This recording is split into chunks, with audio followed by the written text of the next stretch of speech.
जी, आप सबको बहुत बहुत धन्यवाद कि आपने दो शिखर पुरुष या दो कह सकते हैं बिजनेस के तो टाइकून है ही है काका, और स्पिरिचुअल के टाइकून हमारे स्वामी जी हैं। इन दोनों से मुझे बात करने का मौका दिया।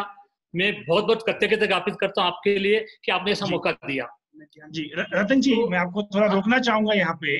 हाँ, रोके मैं सर। अपना गोविंद काका का थोड़ा सा 2 लाइन इंट्रोडक्शन कर दूं, फिर आप आगे ले अच्छा, लीजिए। हाँ, ठीक ठीक है काका, ठीक करिए सर, करिए। आई थिंक गोविंद काका को कोई इंट्रोडक्शन की जरूरत नहीं है, लेकिन just as our courtesy, Govind kaka, we are so honoured and such a pleasure to have you with us. Govind Kaka is a diamond tycoon. He is the founder and visionary founder and chairman of Shri Ramakrishna Exports, SRK. I'm sorry. Without any formal education and without any background with the diamond business, he has single-handedly built up India's biggest diamond manufacturing company, which today has a turnover of more than USA 1.2 billion US dollars. Our Govind Kaka also has set up many social welfare organizations, medical and education institutes. He is also very frequently sought after speaker at a prestigious institutes like IIM Ahmedabad, at IIT Delhi, among Symbiosis and many more. Kaka is also a recipient of more than 350 awards for his contribution to the industry and to the society at large. He is also playing a very active role in the advisory of the Gujarat Vibrant Summit. It's such an honor to welcome you, Kaka, to this evening. Thank you. Yes, over to you, Ratan Bhai. Thank you so much again. Thank you.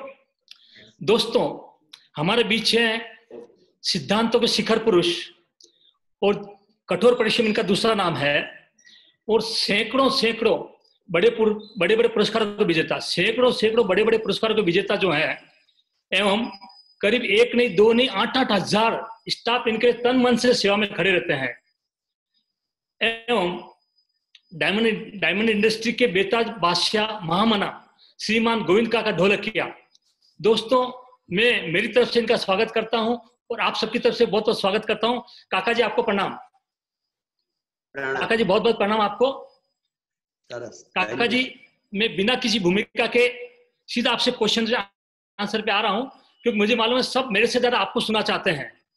तो मैं चाहता हूं काका जी, मैं सीधा आपसे प्रश्न कर रहा हूं कि काका जी, जब बच्चे की खेलने की उम्र होती है, उसी छोटी उम्र में आप गांव छोड़ करके शहर आए और शहर आकर के इतना आपने परिश्रम किया कि आप देश के ही नहीं परंतु पूरी दुनिया के डायमंड इंडस्ट्री के बेताज बादशाह बन गए। तो आप जमीन से आसमान तक का सफर आपने कैसे पूरा किया, इसकी जानकारी हमको चाहिए। नमस्ते जी रतन सिंह जी, नमस्ते, और आप प्रणाम पूरी टीम को सबको प्रणाम। भाई देखो, मेरी खुद की मान्यता है कि ये पूरी सृष्टि ये कोई ईश्वरी संकेत से चलती है।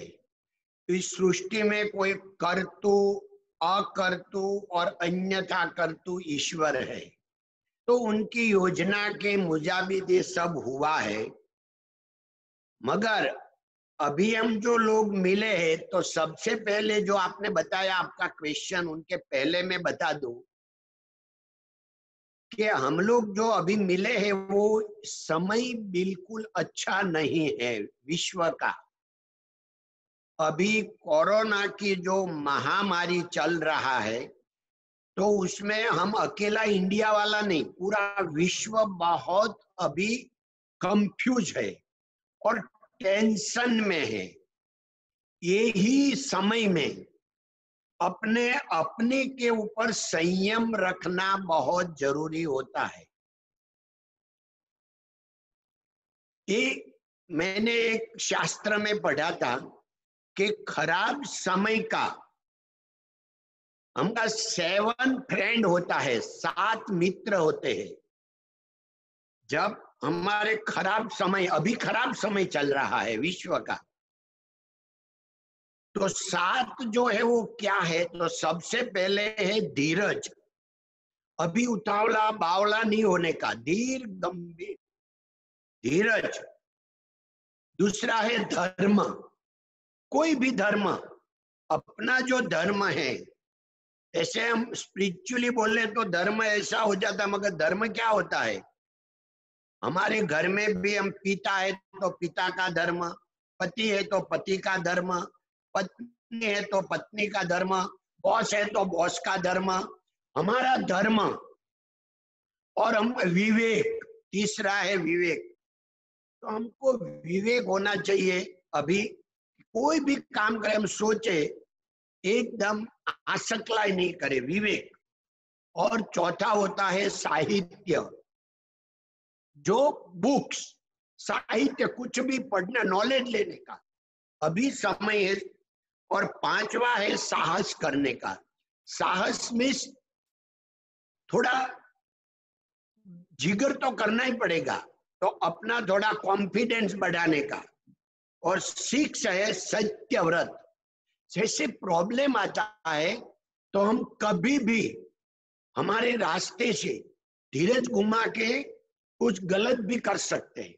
तो अभी सत्य की बहुत जरूरत है, सत्यव्रत। और सेवंथ है विश्वास, भगवान ऊपर, किसी के ऊपर, अपने जिसके साथ काम करे उनकी विश्वास, हमारा फैमिली के ऊपर, अत्र तत्र सर्वत्र हमारा विश्वास भी होना चाहिए। तो ये 7 जो अंग है वो पहले, ये जो जब भी खराब समय का 7 मित्र है, तो हम 7 मित्र को हमने समझ लिया, उसके अंदर हम बात करेंगे। सबसे पहले आपने बोला कि आप अंकल ये पढ़े लिखे नहीं है, फिर भी ऐसे ये पूरा कैसे बिजनेसमैन बन गया। देखो, एक पिक्चर का डायलॉग आता है, अमिताभ बच्चन का है, कौन सा पिक्चर मालूम नहीं है, मगर उसमें वो बोलते हैं कि मैं तो चलता गया, कारवा बनता गया। ऐसे मेरे को भी, मैंने पहले कोई सोचा नहीं था कि मैं कौन बनने वाला हूँ, कहाँ जाना हूँ, क्या बनने का है। क्योंकि हम 2 फ्रेंड एक बार बात कर रहे थे कि हम लोग दोनों छोटी ऑफिस में 1000-2000 का कारोबार करते थे। और ये बात थी 1977 की। तभी अगर भगवान भी साक्षात आ जाते तो आज, और बोलते बेटा जो मांगो आप मांगो, तो आज जो हम हमारी पास है वो मांग नहीं सकते। क्यों? कि वो टाइम पर टीवी नहीं था, मोबाइल नहीं था, तो हम टीवी और मोबाइल लैपटॉप के बिना रह जाते। तो आज जो भगवान ने हमको दिया है वो छप्पर फाड़ के दिया है, जो हमारी लायकात से बहुत ज्यादा दिया। अभी मैं मेरी बात करूं तो मेरा गांव खाली 700 की आबादी का धूड़िया जैसे माटी का गांव, कोई सीमेंट का एक भी, जो बोलते हैं 100 ग्राम भी सीमेंट गांव में नहीं आई थी जब मैं गांव में था तभी। इतना धूड़िया गांव। और 1 से 4 महीने स्कूल गांव में किया, 5, 6, 7 तालुका डिस्ट्रिक्ट में किया। That time ABCD also starting from 8. I am not ABCD also learn in my school, but I can speaking English very well, but without grammar. The grammar who only want British and India. Otherwise, the rest of the country don't want grammar. That why my English around the world running, because I have English only practical. तो यहाँ आके मैंने सूरत में 7 साल worker का काम किया, diamond cutting and polishing का काम किया। पहली सैलरी 103 रुपीज की आई, लास्ट में 550 रुपीज की आई। बाद में मैंने ये, हम 3 मित्र साथ में काम करता था और ये शुरू किया। देखो, तो उसमें कभी जो अपना सिद्धांत है, मॉरलिटी है, ये कभी नहीं छोड़ना चाहिए। अभी हमारे पास समय नहीं है इतना मैं बता सकूं, मगर ये जो जब भी लालच आई तो कभी लालच में नहीं पड़े। इसलिए सत्य भगवान हमारी साथ रहा और भगवान ने बढ़त बढ़त बढ़ दिया तो सब लोग हमारी साथ में हुआ। तो ऐसे करके जब हम अच्छा काम करते हैं तो सब लोग अपने साथ रहते हैं, क्योंकि सबको अच्छा चाहिए। सच्ची बात सही है। कोई भी आदमी होता है हमको क्या बोलता है, अभी सच बोलने का हो, झूठ मत बोलने का, क्योंकि सबको सच चाहिए। अगर हमारी अंदर सच्चाई है तो पूरा दुनिया हमारी साथ आएगी और हमारी साथ बात करेगी। ऐसे करके ये हमने 77 में फैक्ट्री शुरू की है। तभी से लेके मैं 1970 में शुरू किया और 1977 में फर्स्ट टाइम फॉरेन गया, बेल्जियम, और बाद में तो आता जाता है ऐसा मेरा 30% लाइफ ओवरसीज में गई। और आज भगवान की दया से हमारा फैमिली बिजनेस है, पूरा फैमिली का, मेरा ब्रदर और सिस्टर का सब मिलके सेकंड, थर्ड और फोर्थ जनरेशन मिलके 15% काम कर रहे हैं। और आपको जान के आनंद होगा कि काम कर रहे वो तो कर रहे हैं, मगर सब निर्व्यसनी है। नो गुटखा, नो टोबैको, नथिंग एल्स। ऐसे हमारी कंपनी में 5000 लोग काम कर रहे हैं, 6000 ऐसे तो 5000 से ज्यादा। तो उनको भी एक सेंटेंस है कंपनी में कि आप व्यसन छोड़ो, अगर कंपनी छोड़ो। तो पूरा कंपनी निर्व्यसनी है। तो कैसे है कि जो पालन नहीं करते उनको बोलने का अधिकार नहीं है। तो ये हमने पालन करके सबको बताया तो सबने हमारी बात माना, तो हम सबको फैमिली मेंबर समझते हैं। तो हमारी 2008 में भी एक स्टोरी बड़ी है कि ये रिसेशन में भी कंपनी बहुत बड़ी बन गई। अभी ये प्रॉब्लम में अभी हमने कोई किसी का सैलरी रोका नहीं है। सबको एक काम बंद होने के बावजूद भी सैलरी सबका शुरू है, क्योंकि अगर हम सैलरी बंद कर दे तो हमारा आदमी कहाँ भीख मांगने को जावे। हमारी साथ जुड़ा हमारा फैमिली मेंबर, तो वो अगर दूसरे के पास जाके वो भीख मांगे तो वो प्रतिष्ठा अपनी कंपनी की हमारी जाती है, क्योंकि हमारा फैमिली मेंबर है। तो ऐसे करके हमको जो ज्ञान है भगवान ने दिया है वो व्यवहार में लाना पड़ता है। तो ये सब व्यवहार में आया। और आप बोले कि आप बड़े इतना इंडस्ट्रियलिस्ट कैसे बन गए, तो हम नहीं बना, भगवान ने बनाया है। भगवान हमारे साथ है। हमारी कंपनी भगवान का नाम से चल रही है, रामकृष्ण एक्सपोर्ट। तो राम कृष्ण दोनों भगवान पसंद थे, दोनों का नाम से रखी है। और लक्ष्मी तो हमको चाहिए, इसलिए श्री राम कृष्ण रखा है, इसलिए उनका नाम हो गया SRK। तो ये जो SRK ब्रांड है श्री राम कृष्ण, ये भगवान की कंपनी है। कंपनी में भगवान का भाग है और भगवान चला रहे। धन्यवाद।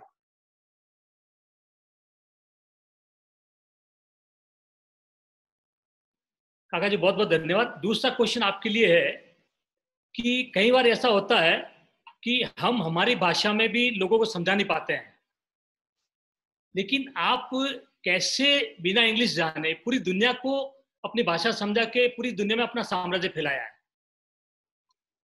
इस पे अपना थोड़ा प्रकाश डालिए आप। देखो, भाषा ये वर्तन से आती है, तो हम भाषा है तो फर्क तो पड़ता ही है, मगर ये फर्स्ट इंप्रेशन है।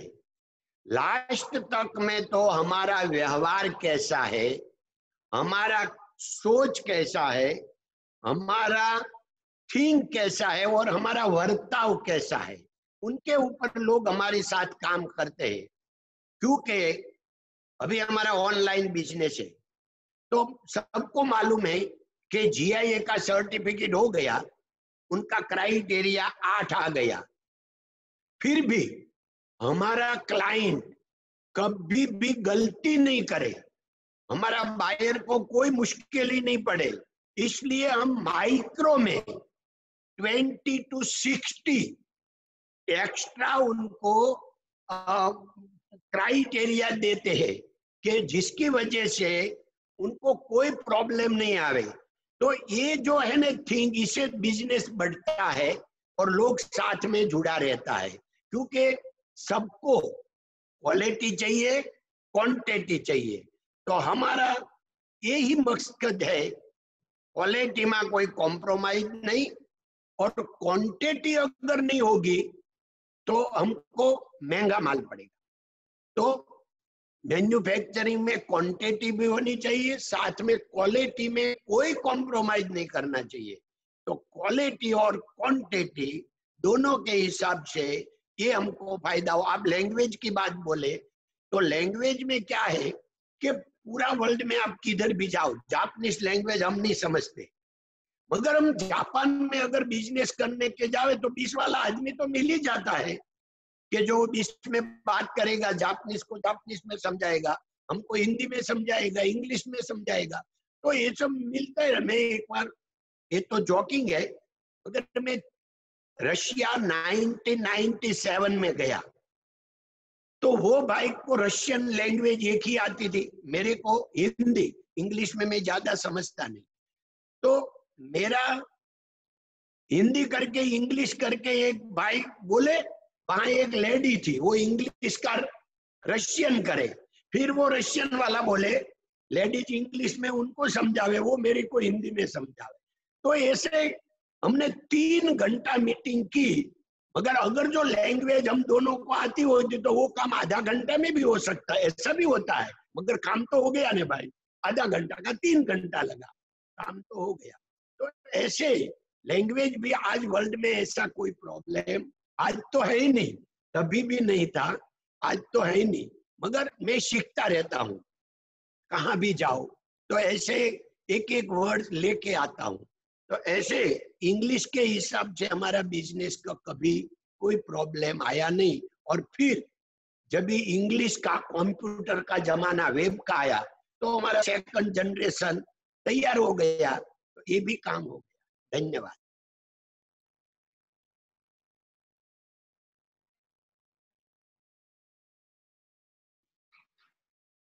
काका जी बहुत बहुत धन्यवाद पुनः आपको। एक आज की सबसे बड़ी समस्या चल रही है कि एक 4 आदमी भी घर पे इकट्ठे रहते तो कुछ लफड़ा चलता है उनका।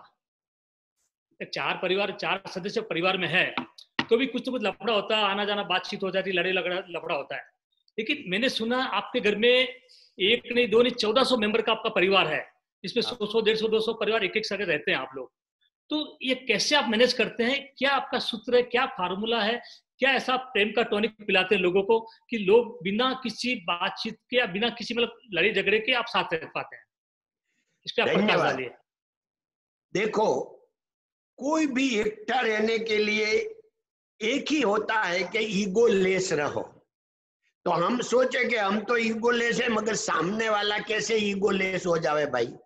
सब ईगो लेस होवे तो साथ में चले ने। मगर ये ऐसे होता है, एक दिन में काम नहीं होता है। ये जो हुआ है हमारे को कि सब लोग, हमारा फैमिली लोग जो 1400 लोग एक साथ में मिलते हैं, हर साल एक बार हम सब लोग पूरा दिन बिताते हैं सब लोग।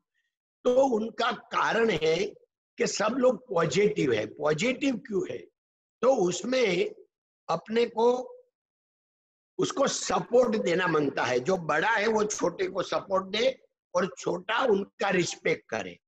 अगर रिस्पेक्ट नहीं किया तो भी जैसे पिता पुत्र को माफ कर दे, ऐसा माफ कर देने का, हंसी करना का, दूसरी बार मदद करने का। तो ऐसे करके कोई ऐसा नहीं है कि आप उनको बारंबार मदद करो फिर भी वो आपका दुश्मन हो जाए। मगर हमारी धीरज नहीं रहती। हम क्या करते हैं, 1-2 बार मदद कर दिया, वो उसने हमारा ऐसा सुलटा सुलटा बोल दिया तो हमने उसको छोड़ दिया। ये हमारे यहाँ पहले ये बोला ने मैंने कि धीरज, जो 7 अभी जो खराब समय का 7 जो सूत्र था उसमें यही था, धीरज। तो धीरज होना चाहिए। तो अपने को उनको अगर ईगोलेस हो जाए तो किसी को कोई प्रॉब्लम नहीं है। मैं आज की बात बोलूं, हम लोग हमारे यहाँ फार्म में 4 घर है और 4 घर में पूरा हम 38 पीपल अभी यहाँ रह रहे हैं और हमारी साथ 36 सर्वेंट रह रहे हैं। तो हम हमारा पूरा धौलकिया फार्म जो है, फार्म का नाम है घर का धौलकिया फार्म, तो हमने उसको लॉकडाउन कर दिया है। बाहर अंदर का आदमी बाहर नहीं जावे, बाहर का कोई अंदर नहीं आवे। तो ये सर्वेंट कैसे साथ में रहते हैं भाई, उसको बांटना चाहिए। उसकी लायकात है, उससे उनको ज्यादा देना चाहिए। उनको प्यार से फैमिली का तरह हमारी साथ रखना चाहिए। तो ऐसे जो हम रखते हैं तो सब लोग हमारा हो जाता है। तो ऐसे करके मेरा डोंगरे जी महाराज का मैं बहुत प्रभाव में हूँ, वो भागवत कथाकार थे। तो 1968 में पहली बार उनका भागवत कथा सुना, तब से उनका प्रभाव में। वो बोलते हैं कि अगर आप सबको भाई में जिसको भगवान नहीं देखते, वो देश सेवा और देव सेवा नहीं कर सकते। तो ये सूत्र मेरे मन में आ गया। तो मैं जब 77 में फर्स्ट टाइम यूरोप गया, मैंने बोला ये भी एक दुनिया है और मैं ये दुनिया में आऊं और मेरा सब भाई पीछे रह जाए, कोई खेत करे, कोई ऐसा काम करे नहीं, तो वो सब लोग मेरी जैसा भले नहीं बने, मेरी जितना नहीं बने, अगर जैसा हो जाए, खुद का बिजनेस, खुद की कार और खुद का घर होना चाहिए। तो हमने ये अभियान 77 से शुरू किया और टिल 2000 23 साल में हम 17 ब्रदर, 13 सिस्टर, हम 30, मेरा फादर 4 भाई, 4 भाई का ये 30 हो गया भाई बहन। 30 से 30 को खुद का बिजनेस हो गया, खुद का कार हो गया, खुद का घर हो गया। कैसे हो गया? तो मैंने अकेले नहीं किया, पहले मैंने अकेले 2-3 भाई को किया, सिर्फ हम 4 भाई हो गए, 4 होके 1 साल में 1 को उठाने का, तो फिर 5 हो गए, 5 होके 2 को उठाने का, ऐसा करके पूरा माहौल बनाया और 2000 में पूरा कैपेबल हो गया। आप बोले कि 1400 आदमी कैसे साथ में रहते हैं, तो उनका बोया हुआ ये बीज है कि सब साथ में इसलिए रहते। धन्यवाद।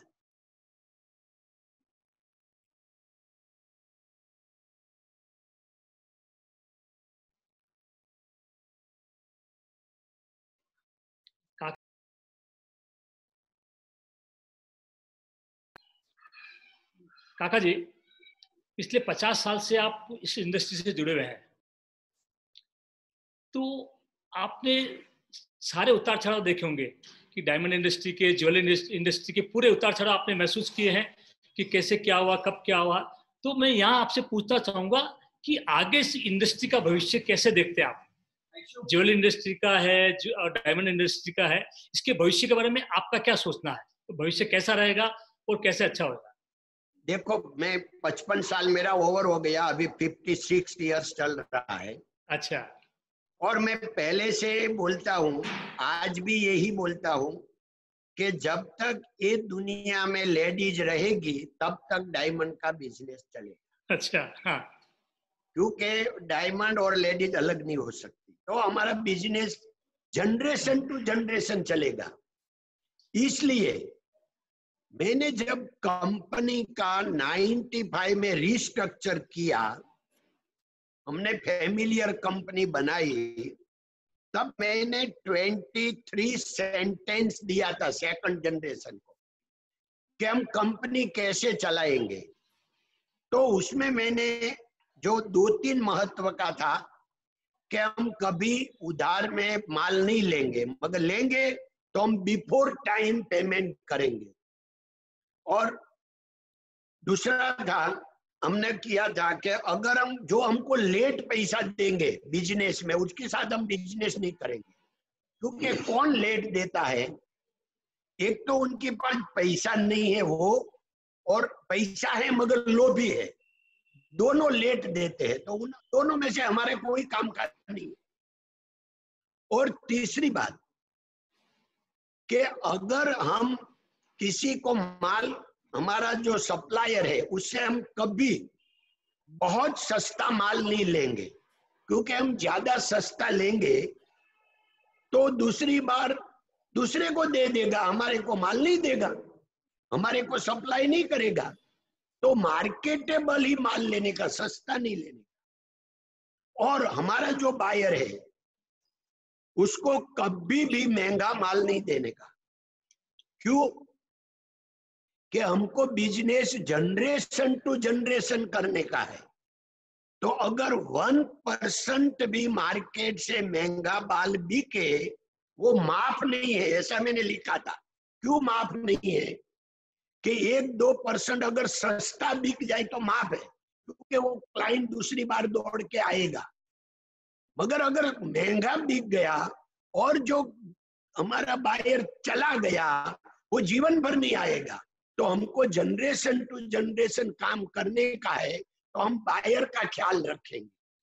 तो ऐसे करके जो आपने बोला कि बायर और सेलर चारे बाजू अगर हम पास में ध्यान रखे तो इन एक करके क्वेश्चन,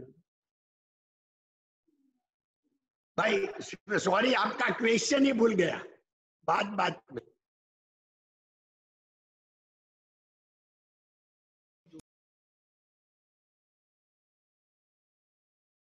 આપણે કઈ જ કરશે स्वामी जी, काका जी आपका क्वेश्चन भूल गया। काका जी, क्वेश्चन मेरा ये था कि पिछले 50 साल 55 साल से आपने पूरी डायमंड इंडस्ट्री को देखा है, ज्वेलरी इंडस्ट्री को देखा है, इसके उतार चढ़ाव भी देखे, अप एंड डाउन भी आपने देखे हैं। इसमें काफी उतार चढ़ाव आए, काफी भाव का इसका काफी मैटर आया, काफी इमरजेंसी लगी, सब कुछ लगा।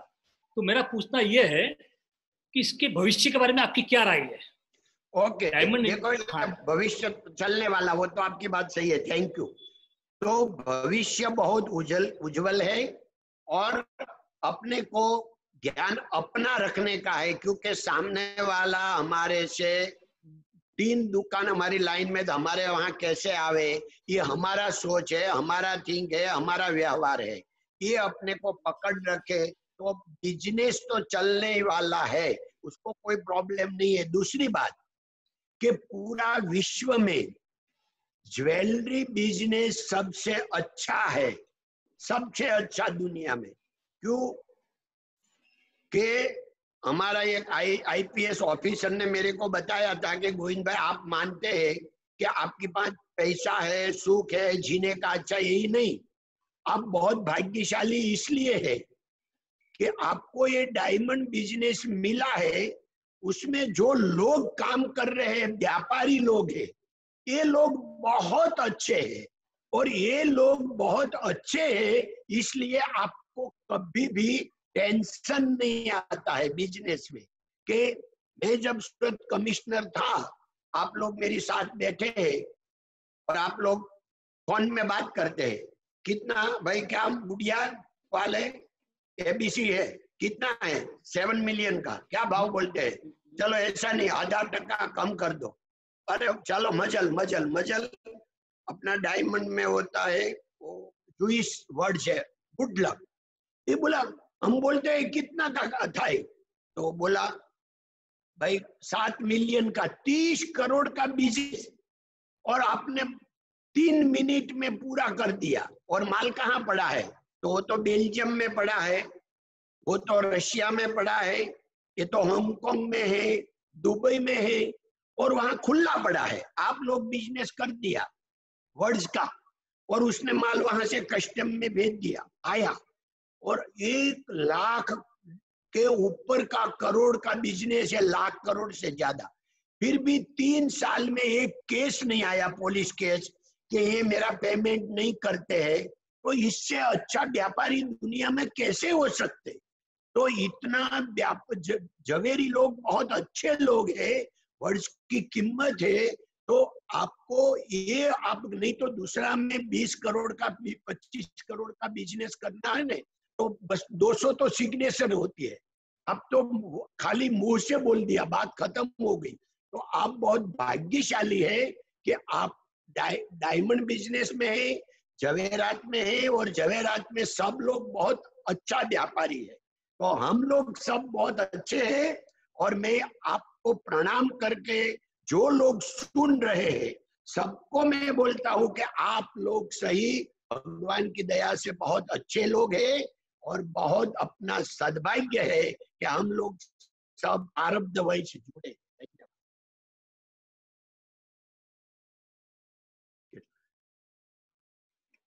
स्वामी जी, काका जी बहुत बहुत धन्यवाद पुनः आपको। काका जी, एक क्वेश्चन है, अभी पूरा विश्व, काका जी, यस सर, हाँ, पूरा विश्व अभी एक बहुत बड़ी महामारी की समस्या से जूझ रहा है, कोरोना बोल रहे हैं। तो काका जी का आप ऐसा कोई मंत्र दीजिए कि जैसे जितने काफी लोग निराशा में बैठे, हम लोग सब निराशा में बैठे हुए हैं, हमें नहीं, पूरा देश कैसे तो पूरा निराशा में बैठा हुआ है, तो कोई ऐसा मंत्र दीजिए या ऐसी कोई फार्मूला बताइए, ऐसी कोई टेक्निक बताइए कि जिससे हमारे सब में जोश पैदा हो जाए कि हाँ कुछ भी हो हम अच्छे करेंगे आगे। नमस्ते। जो आप लोग जो अपेक्षा रखते हैं, ऐसा में कोई आपको यह बोलता है कि चिंतामणि नहीं दूंगा, कोई कल्प वृक्ष नहीं दूंगा, मगर एक बात सही है कि अभी रतन टाटा जी ने बोला था, उसको किसी ने क्वेश्चन किया कि भाई ये 2020 में टाटा का प्रॉफिट कम होगा कि नहीं होगा। तो उसने एक क्वेश्चन दिया रतन टाटा जी ने कि भाई 2020 में प्रॉफिट और बिजनेस की बात बहुत साइड पर रखो, ये 2020 में अगर हम बच गए तो पूरा प्रॉफिट ही है। तो 2020 में हमको बचने का है, ये 2020 को आप भूल जाओ, ये साल आया ही नहीं है।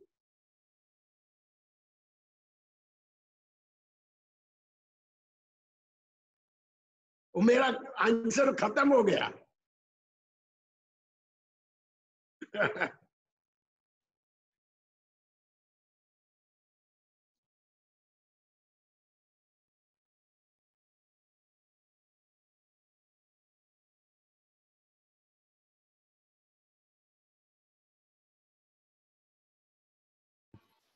काका जी, मेरा एक प्रश्न और आपसे है। Yes sir. अभी के टाइम में जो सिचुएशन अभी चल रही है, उसके हिसाब से कोई नया बिजनेस भी आप बता सकते हैं भी ये नया बिजनेस और अच्छा रहेगा?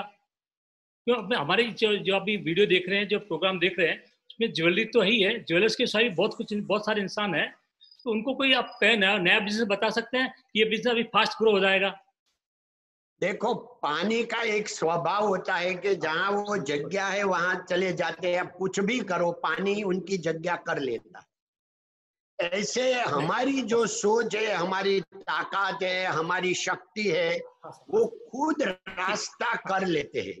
तो साइड बिजनेस क्या करना चाहिए, ये सबको पूरी हजारों बिजनेस है, मगर खुद का कैसा नेचर है, उनका स्वभाव क्या है, उनकी स्किल क्या है और उनकी ताकत क्या है, उसके मुताबिक उसको साइड बिजनेस करना चाहिए। जो हमारी कंपनी का एक सेंटेंस है, प्रॉब्लम इज प्रोग्रेस। तो अभी जो प्रॉब्लम आया है इसमें हम सोच सकते हैं, मगर उतावला सो बावला, उतावल नहीं करने का, एकदम तो शांति से धीरज से सोच करके अगर हम जो ताकत हमारी इतना ही काम करेंगे, मगर ज्यादा पैसा ऊपर कर्ज करके ज्यादा नया कोई काम नहीं करेंगे। कर्ज अगर हमारे पास जो शक्ति है इसमें करें तो सही है। दूसरा कोई बिजनेस जो करने का है तो कर्ज करके नया बिजनेस नहीं करना चाहिए। अच्छा काका जी, मैं आपके लिए धन्यवाद का सब नहीं दूंगा, जितना ज्ञान आपने दिया है बहुत अच्छा ज्ञान दिया है। फिर भी दिल एक चाह रहा है कि कहीं ना कहीं आपसे 2 मिनट और कोई आपका जो लाइफ का सबसे वैल्यूएबल कोई टॉपिक है, 2 मिनट के लिए आप शेयर कर सकते हैं आपका? Yes sir. 2 मिनट में 3 मिनट में देखो, आपको आपका। हाँ, मैं बोलता हूं कि अभी क्या है कि अगर शांति रखे ने तो हम यहाँ से, आप बेंगलोर से हैदराबाद जाने के लिए निकले कार लेके, और हम इतनी कार सबकी साइड काट काट कर हमारी कार फास्ट फास्ट चलाते हैं और रिस्क लेते हैं। आधा घंटा 1 घंटा हम वहां लेट पहुंचे कोई प्रॉब्लम नहीं है, मगर हमारा स्वभाव है हम साइड काटने का बहुत कोशिश करते हैं, वो कभी नहीं करने का। अपने को कार चलाते वक्त देखने का कि हमारे पीछे कितनी कार आ रही है, तो मैं तो सबसे आगे, इससे आगे हूं। अगर आप आगे वाले की साइड काटते जाएंगे तो कभी नहीं काट सकेंगे। क्यों? कि अभी हैदराबाद पहुंच गया, उसको कैसे काटेंगे? तो अभी हम धीरज रखेंगे, बात है धीरज रखने का, यही है। दूसरी बात है कि आप कहां भी दुनिया में जा, घर से बाहर निकले, बेंगलोर छोड़ के बाहर जावे तो कहां भी जावे, हमारे से एक आदमी का फ्यूचर बन जावे, भावी बन जावे, ऐसी सोच लेके जाने का कि मैं आज एक ट्रिप में गया 8 दिन के लिए, 4 दिन के लिए, तो मैंने किसी का जीवन बनाया, कोई ड्राइवर का बना दो, कोई किसी का बना दो। जैसे रतन टाटा जी लंदन गए थे, जमशेद जी टाटा, यह 100 साल पहले की बात है, और लंदन में रेस्टोरेंट में खाना खा रहे थे। वेटर उसका नजर में आया और उसने ये वेटर को पूछा कि आप इंडिया आने का है, मेरे को होटल बनाने का है। तो ये वेटर को वहां से, अच्छा वेटर था, पकड़ के इंडिया लाया, और उनका नाम था अजीत केडकर, जिसने ताजमहल होटल का खड़ा किया। तो वेटर में से उसको ताजमहल होटल का वो बना दिया। किसने बनाया? टाटा जी ने। ऐसा हम भी काम कर सकते, ऐसी नजर करने का कि मेरे को एक आदमी का जीवन बनाने का, एक फैमिली का मैं कैसे बनाऊं, ऐसे ही सोच करके निकलने का। बनाते रहो तो उनका तो बनेगा मगर हमारा बन जाएगा। धन्यवाद।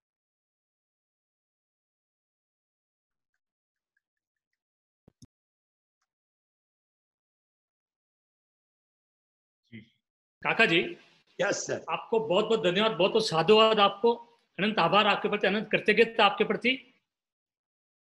मैं यस आपको सर। वापस में अंत में वापस बुलाएंगे आपको क्वेश्चन आंसर के साथ में। हाँ, तो दोस्तों अभी हमारे बीच पे एक शख्स और हैं, इतने महान इंसान हैं जिसके चेहरे पे सूरज की रोशनी चमकती है और जिसकी वाणी में चंद्रमा की शीतलता है। तो ऐसे महा बड़े इंसान को मैं उसके लिए कुछ बोलूं, सूरज के सामने दीपक दिखाने जैसा होगा। तो मैं स्वामी जी का सीधा स्वागत करता हूं। स्वामी जी, आपका स्वागत है, आपको प्रणाम स्वामी जी।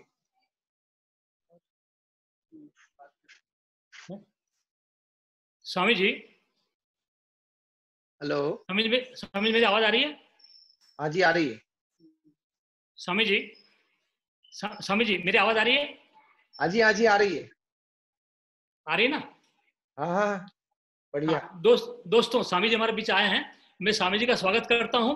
और स्वामी जी का इतना ही कहूंगा कि जिसके चेहरे पे सूरज की रोशनी है और जिसकी वाणी में चंद्रमा की शीतलता है, उसके लिए मेरे पास कोई शब्दों की कमी है, बहुत कमी शब्दों की, मैं कुछ नहीं बोल पाऊंगा।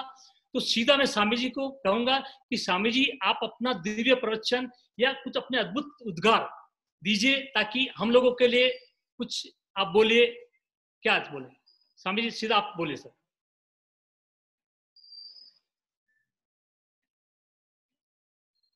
श्री स्वामीनारायण भगवान की जय, अक्षर जय पुरुषोत्तम महाराज की जय, जय। राधा कृष्ण देव की जय, सियावर रामचंद्र भगवान की जय, प्रमुख स्वामी महाराज की जय, महंत स्वामी महाराज की जय, प्रमुख स्वामी महाराज शताब्दी महोत्सव की जय। प्रथम तो भगवान स्वामीनारायण के चरणों में वंदन के साथ हमारे गुरु हरि परम पूज्य प्रमुख स्वामी महाराज और प्रगट गुरु हरि परम पूज्य महंत स्वामी महाराज के चरणों में वंदन के साथ आप सभी ज्वेलरी एंड डायमंड एसोसिएशन के मित्र एंड स्पेशली जो श्री रतन जी जिन्होंने ये कार्यक्रम का संयोजन किया है और हमारे बहुत अच्छे मित्र और बुजुर्ग ऐसे श्री गोविंद भाई धोड़किया, आप सभी को मेरे प्रणाम, जय स्वामीनारायण और गुड इवनिंग। जो आज की बात का विषय है the art of spiritual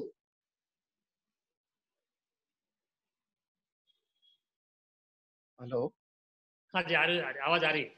Okay, the art of spiritual inclination for the development of business. सबसे पहले तो आपके मन में ये बात आएगी कि because I'm a saint and what I'll be talking about the spiritual aspect of business. But I come from the BAPS Swaminarayan Sanstha, which is one of the largest organizations in the world, the permanent seat in the United Nations. And we carry about 162 different kinds of activities. We are about 1100 saints with 55,000 volunteers. और जो आप सभी ने अक्षरधाम देखा होगा गांधीनगर या दिल्ली में, ऐसे छोटे मोटे हमारे 1300 कैंपस है पूरे विश्व में। दिल्ली से 2 गुना बड़ा अक्षरधाम का कैंपस अभी बन रहा है रॉबिन्सविल न्यू जर्सी, जो 2022 में उद्घाटित होगा। हम लोग 1300 से भी ज्यादा हॉस्पिटल, हॉस्टल, स्कूल्स, कॉलेजेस चला रहे हैं। अक्षरधाम से मंदिर से संस्कार केंद्र से। So we as saints are directly involved in the administration and the management of these organizations, of all these institutes. So we know what is administration, we know what is management, we know what is HR. Now it has been increasingly proved by even the top management gurus like Stephen Covey and Ken Blanchard, Anthony Robbins, that more inclination of spirituality, more and more involvement of spirituality into your business practices can give you a cutting edge, not only upon your competitors, but upon your own self to improve day by day for the betterment of your own self, for the betterment of your business.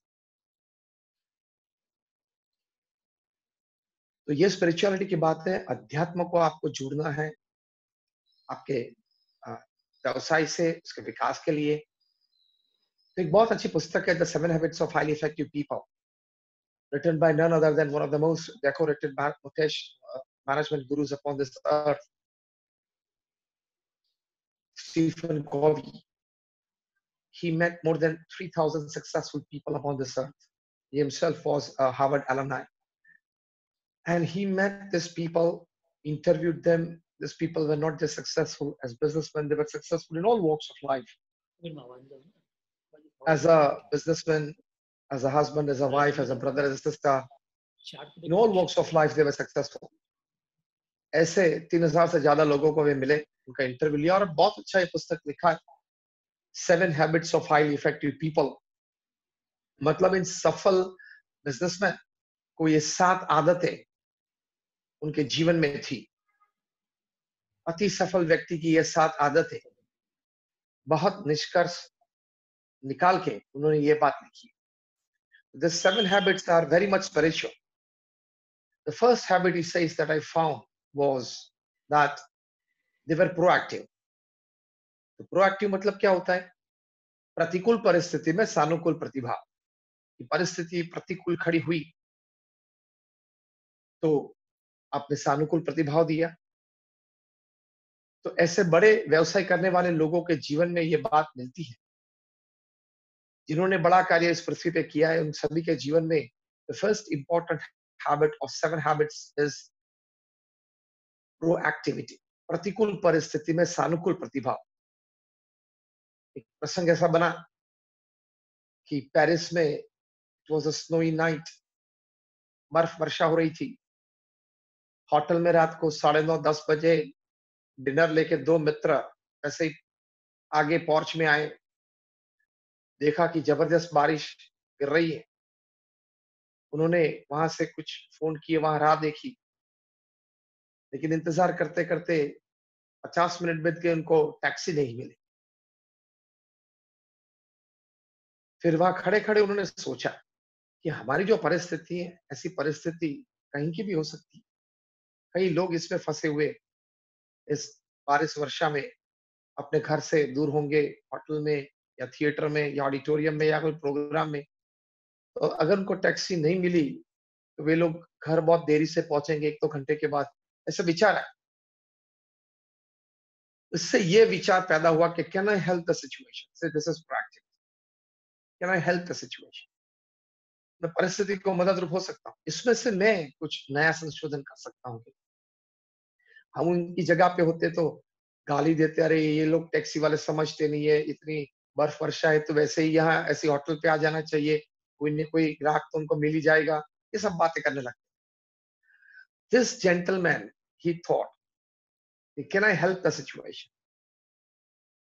और उनमें से एक विचार आया कि क्यों ना हम एक ऐप बनाए मोबाइल पे, ताकि किसी को टैक्सी ऑर्डर करनी हो, he can order on the app and he also gets the information that at what time and which number taxi and the name of the driver and his mobile number, he gets it. So he feels calm, he feels like I'm attended, and he knows the time that in 20 minutes he will get the cab.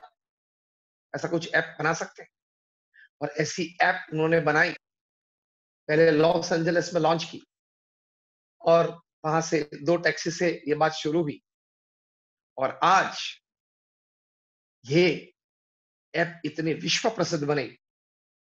This app provides more than 33 million rides a day in 66 countries of the world.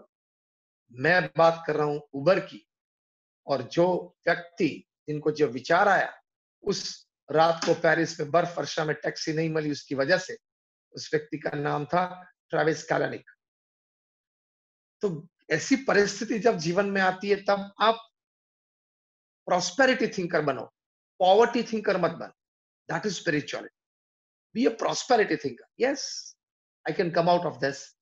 I will come out of this. There are always positives in it. I'll search out some positives. I can make things happen. ये prosperity विचार है। Poverty विचार क्या है?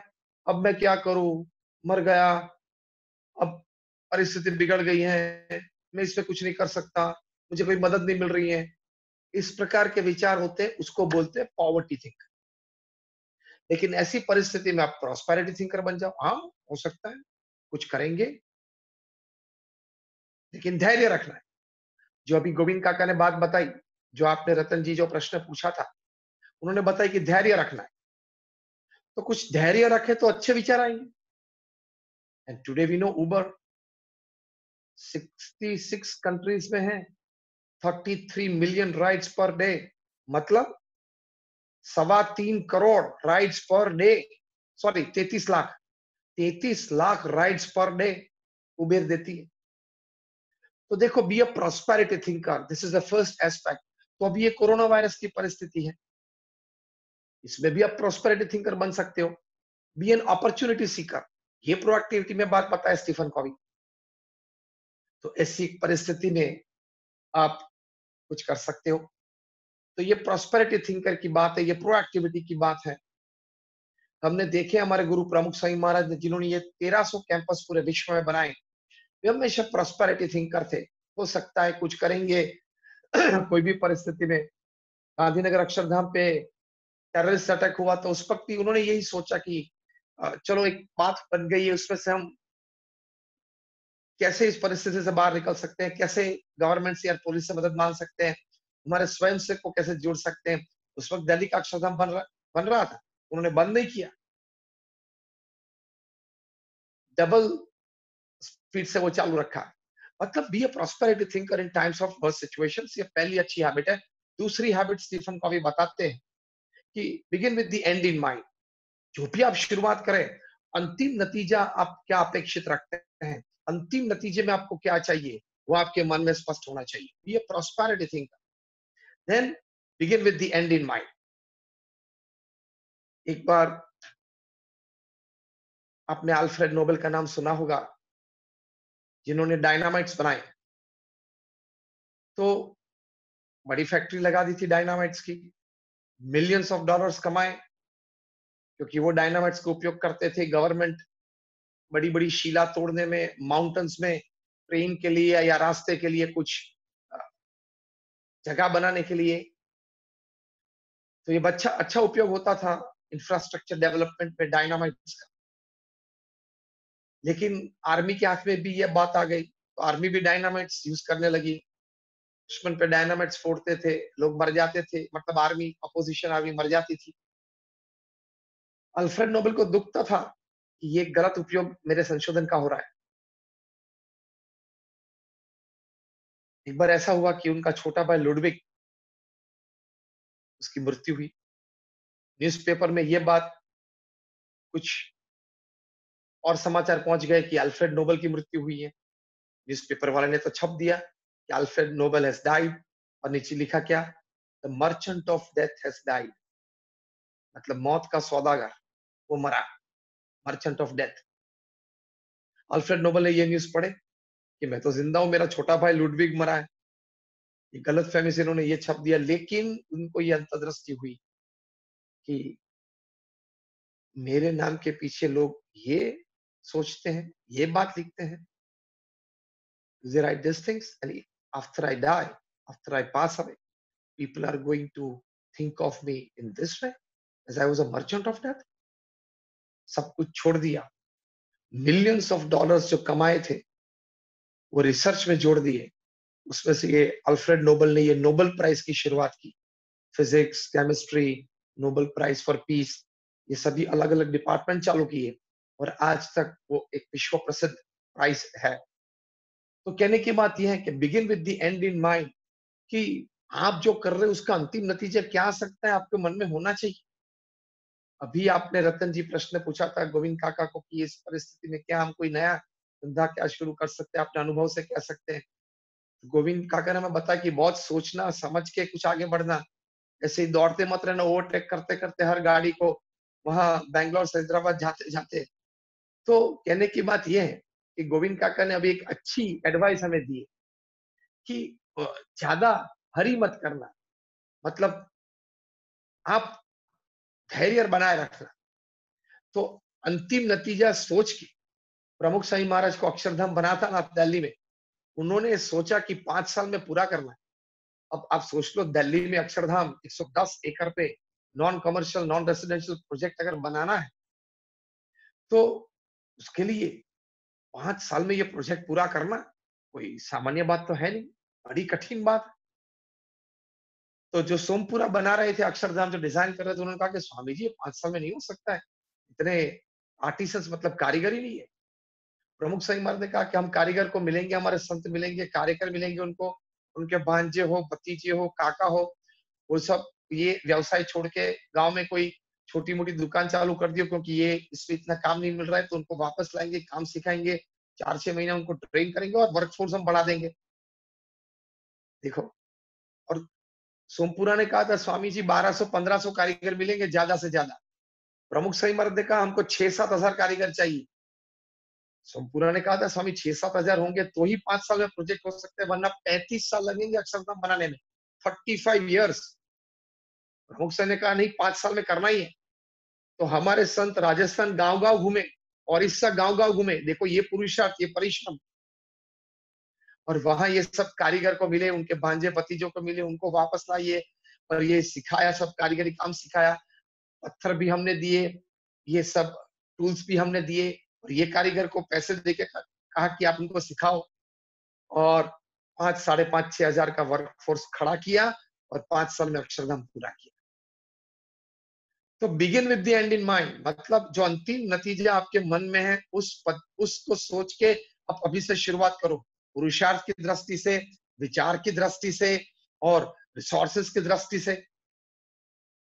और अंतिम नतीजा बुरा भी आ सकता है, अच्छा भी आ सकता है, आपके मन के मुताबिक भी आ सकता है। ये सोच के आप अपना मन उसी में लगा के इस प्रकार की प्रवृत्ति कर सकते हो। तीसरी बड़ी आदत है putting first things first, priority. जिस वक्त जो प्रायोरिटी है उस पे आप ध्यान देना, that is putting first things first. ये third important habit 3,000 successful people upon this earth. तो प्रायोरिटी क्या है? तो मैं आपको बताऊं, व्यवसाय में या व्यक्तिगत जीवन में या पारिवारिक जीवन में व्यक्ति महत्व की है। People are important. अंग्रेजी में बोलते हैं मैनेजमेंट में, you take care of your people and your people will take care of you. आप अपने व्यक्तियों का ध्यान रखें, आपके साथ जुड़ी हुई व्यक्तियां आपके कार्य का ध्यान रखेंगे। तो हमेशा याद रखना, पीपल आर इंपॉर्टेंट। गोविंद काका ने एक अच्छी बात बताई, मैंने अभी सुनी, कि आपने एक व्यक्ति का अगर जीवन बना दिया, एक परिवार का जीवन बना दिया, गोविंद काका बराबर आपने ये बात की कि एक व्यक्ति का जीवन आपने बना दिया, एक परिवार का जीवन बना दिया। उन्होंने रतन टाटा की बात की कि लंदन गए थे, ड्राइवर की बात की, वो शेफ मतलब वो उनको यहाँ मुंबई में ताज में ला दिया। तो व्यक्ति अगत्य की है जीवन में। आप व्यक्ति की संभाल करेंगे तो आपका व्यवसाय ये सब व्यक्ति संभालेंगे। ये तो रतन जी आपने बहुत छोटा सा इंटरव्यू लिया है गोविंद काका का। अच्छा। हाँ, इनका तो इंटरव्यू 2 घंटे तक चलना चाहिए। आप सभी को बहुत प्रेरणा मिलेगी। जिस प्रकार से वहां गोविंद काका और उनके बेटे श्रेयांश है, उनके सब परिवारजन है, सभी कोई जिस प्रकार से रामकृष्ण एक्सपोर्ट्स में हर एक व्यक्ति का वो ध्यान रखते हैं, संभाल रखते हैं, वो गोविंद काका यही मानते हैं कि ये हमारा दूसरा परिवार, एक परिवार घर पे है और एक परिवार ये रामकृष्ण एक्सपोर्ट्स हमारा परिवार है, ये मानते हैं। तो ये विषय पे एक और इंटरव्यू कभी उनका रखना। तो ये पुटिंग फर्स्ट थिंग्स फर्स्ट में ये बात है, प्रायोरिटीज में people are important and they will take care of your work. ये बीएपीएस संस्था जो हमने विश्वव्यापी बनाई, आज दुनिया की प्रथम 10 संस्था में बीएपीएस का नाम है, क्योंकि प्रमुख स्वामी महाराज ने प्रायोरिटी ये रखी, व्यक्ति, पीपल आर इंपॉर्टेंट। आपको जान के ताज्जुब होगा कि प्रमुख Swami Maharaj personally visited more 3.5 lakh homes in 60 countries of the world and personally visited 18,000 villages, towns and cities. क्या परिश्रम प्रमुख स्वामी महाराज ने किया है। 18,000 गांव शहर में, दुनिया के 60 देशों में 3.5 लाख घर में प्रमुख स्वामी महाराज व्यक्तिगत गए, उनको व्यसन मुक्त किया, उनको संस्कृत किया, उनके बच्चों को पढ़ाई के लिए उनके माँ बाप को प्रेरित किया। इसलिए आज जितना बड़ा 55,000 का स्वयंसेवक दल और हम 1137 संप्रदाय में है, प्रमुख स्वामी महाराज का पर्सनल टच। तो प्रायोरिटी आपकी हमेशा व्यक्ति की रहनी चाहिए, और व्यक्ति की अगर रही, मैं आपको एक बहुत अच्छा प्रसंग सुनाना चाहूंगा। डॉक्टर एपीजे अब्दुल कलाम 1973 में उनका डेप्यूटेशन हुआ डीआरडीओ हैदराबाद में। वहां सैटेलाइट लॉन्चिंग व्हीकल बनाना था जिसको बोलते हैं एसएलवी। तो SLV-3 बनाने के लिए उनको प्रोजेक्ट दिया गया और पूरी टीम ने साथ में बैठ के ये तय किया कि 1980 तक वी विल पुट रोहिणी नाम का जो सैटेलाइट था, Rohini in space by our own vehicle SLV, satellite launch vehicle.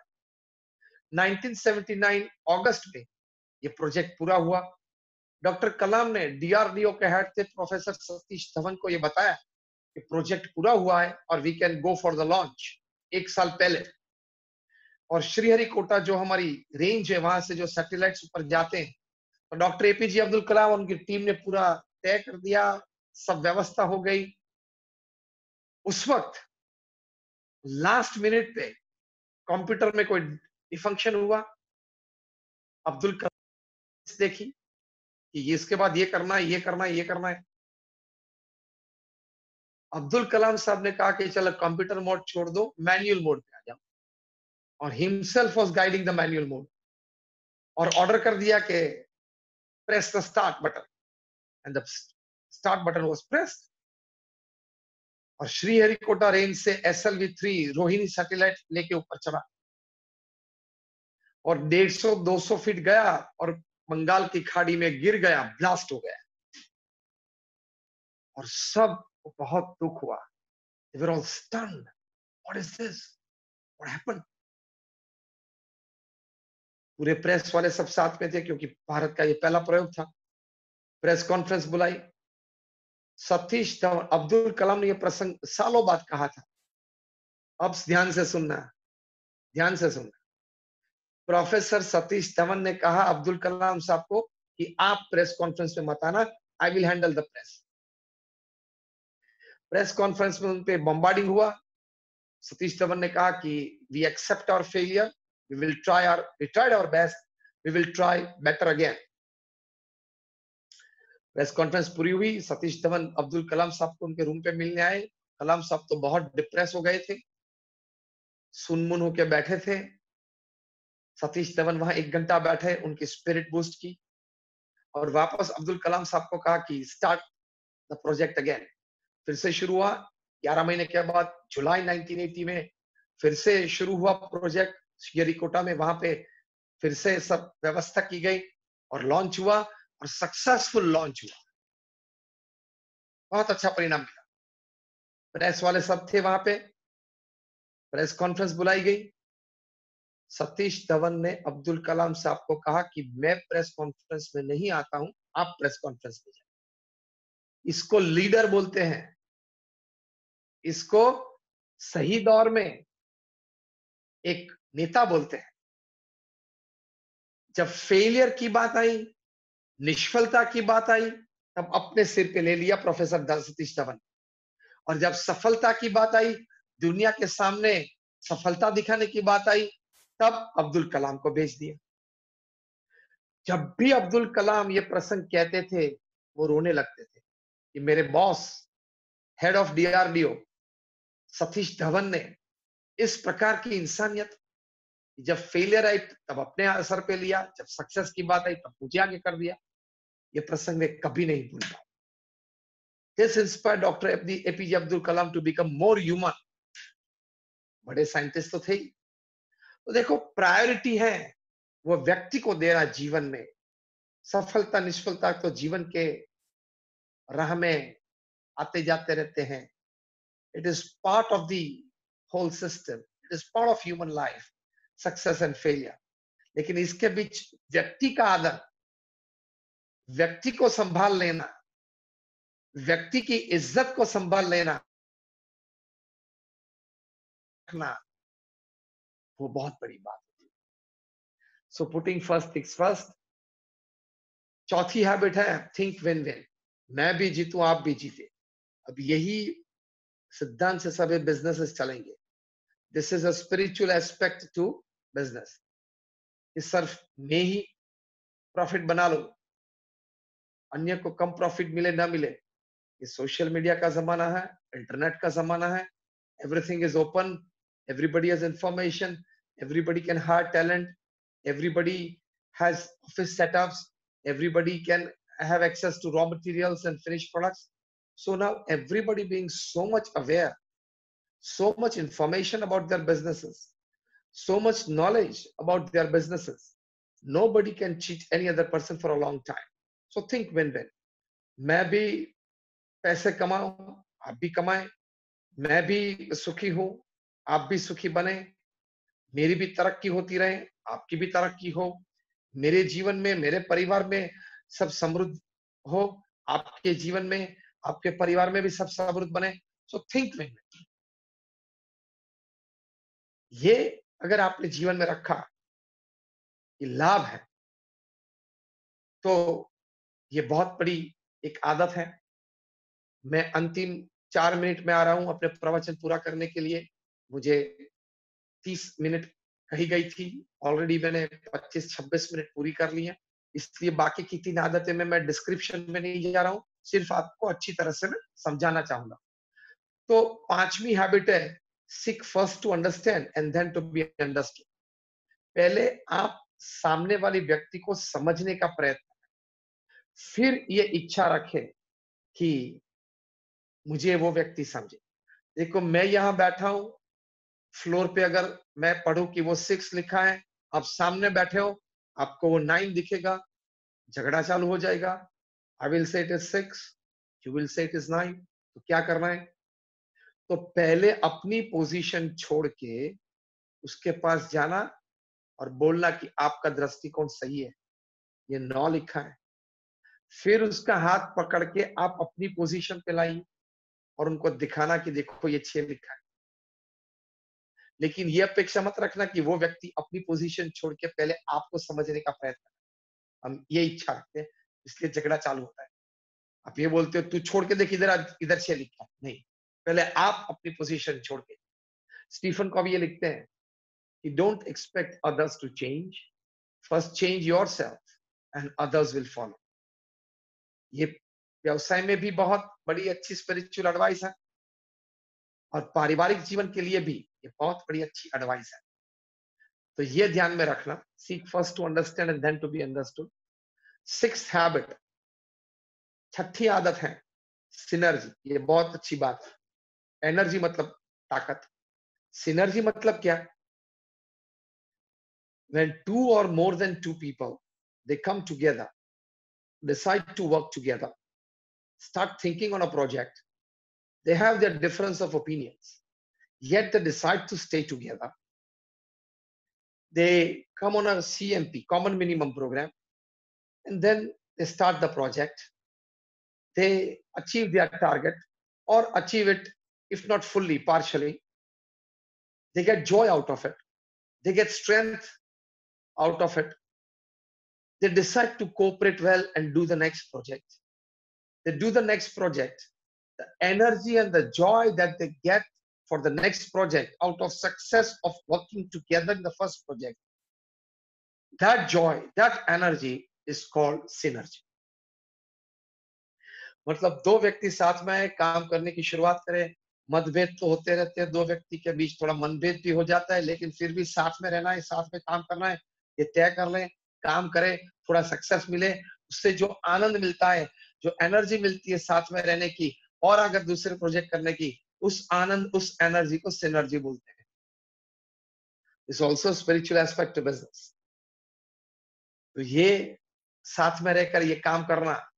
और 7th हैबिट है शार्पन द सॉ, मतलब फिजिकल, मेंटल और इमोशनल आपकी स्ट्रेंथ बढ़ाने के लिए शारीरिक अच्छी आप नींद लें, अच्छा डाइट रखें, एक्सरसाइजेस करते रहें, वो आपकी फिजिकल बिल्डअप है। मेंटल बिल्डअप के लिए, मेंटल स्ट्रेंथ के लिए कुछ अच्छी पढ़ाई आप करें। मिनिमम 5 अच्छे पेज आपको रोज पढ़ने ही चाहिए। You cannot go to sleep without reading 5 good pages of a good inspirational or motivational book. और 5-10 मिनट रोज कोई ऐसी इंस्पिरेशनल बात आप सुने, यूट्यूब पे बहुत अवेलेबल है, तो वो आपकी मेंटल स्ट्रेंथ बढ़ाएगी। और इमोशनल के लिए स्टीफन को अभी अच्छी बात करते हैं। ये 3000 बिजनेसमैन को मैं मिला, they all had habit of connecting with God through prayers every day. मतलब ये लोग रोज प्रार्थना करते थे, भगवान के साथ अपने आप को जोड़ते थे और नाम स्मरण से भी जोड़ते थे अपने आप को, और इससे आंतरिक स्थिरता पाते थे।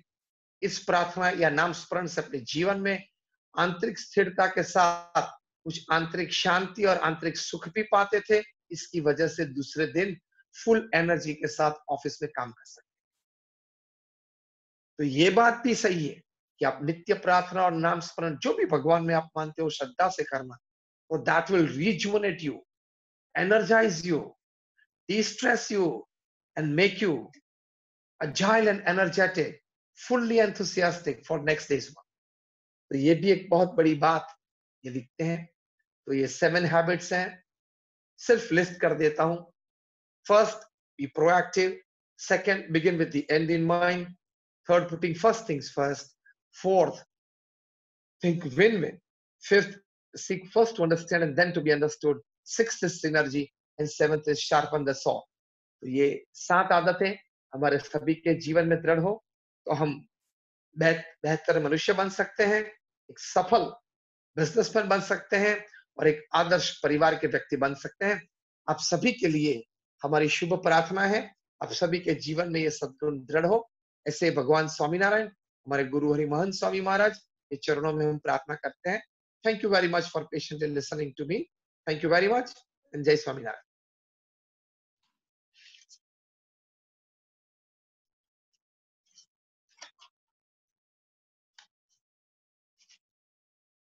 हमें कहीं नहीं करना।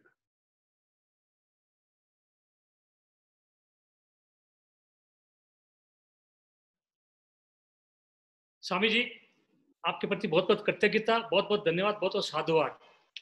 स्वामी जी, जैसा आपने बोला काका जी के लिए 2 घंटे सेशन, 2 घंटे 2 दिन का सेशन कम पड़ता है, लेकिन मेरे को लगता है आपको जिंदगी सुनते भी आपका सेशन कम पड़ेगा हमारे लिए। आपके लिए सुनते जाओ सुनते जाओ सुनते जाओ, फिर भी कम पड़ेगा। स्वामी जी, कुछ मैसेज आए थे हमारे पास प्रश्नों के, उसमें कुछ प्रश्न है जो मैं उठा लेना चाहूंगा अभी आपसे। स्वामी जी, पहला प्रश्न आपके लिए है कि आज के इस भौतिकवादी युद्ध में, ये पूरा युग भौतिकवादी बनता जा रहा है, मेटेरियलिस्टिक टाइम है, तो आदमी एक चूहे की दौड़ में शामिल हो गया है। उसको कहाँ जाना, कहाँ तक पहुंचना कोई मालूम नहीं पड़ा। उसको लाख पर रोकना है, 2 लाख पर रोकना, 10 लाख पर रोकना, 50 लाख पर रोकना, कहाँ तक रोकना उसको मालूम नहीं है। तो इस भौतिकतावादी रेस से कैसे इंसान को बाहर आना चाहिए? इसमें एक अच्छी बात है कि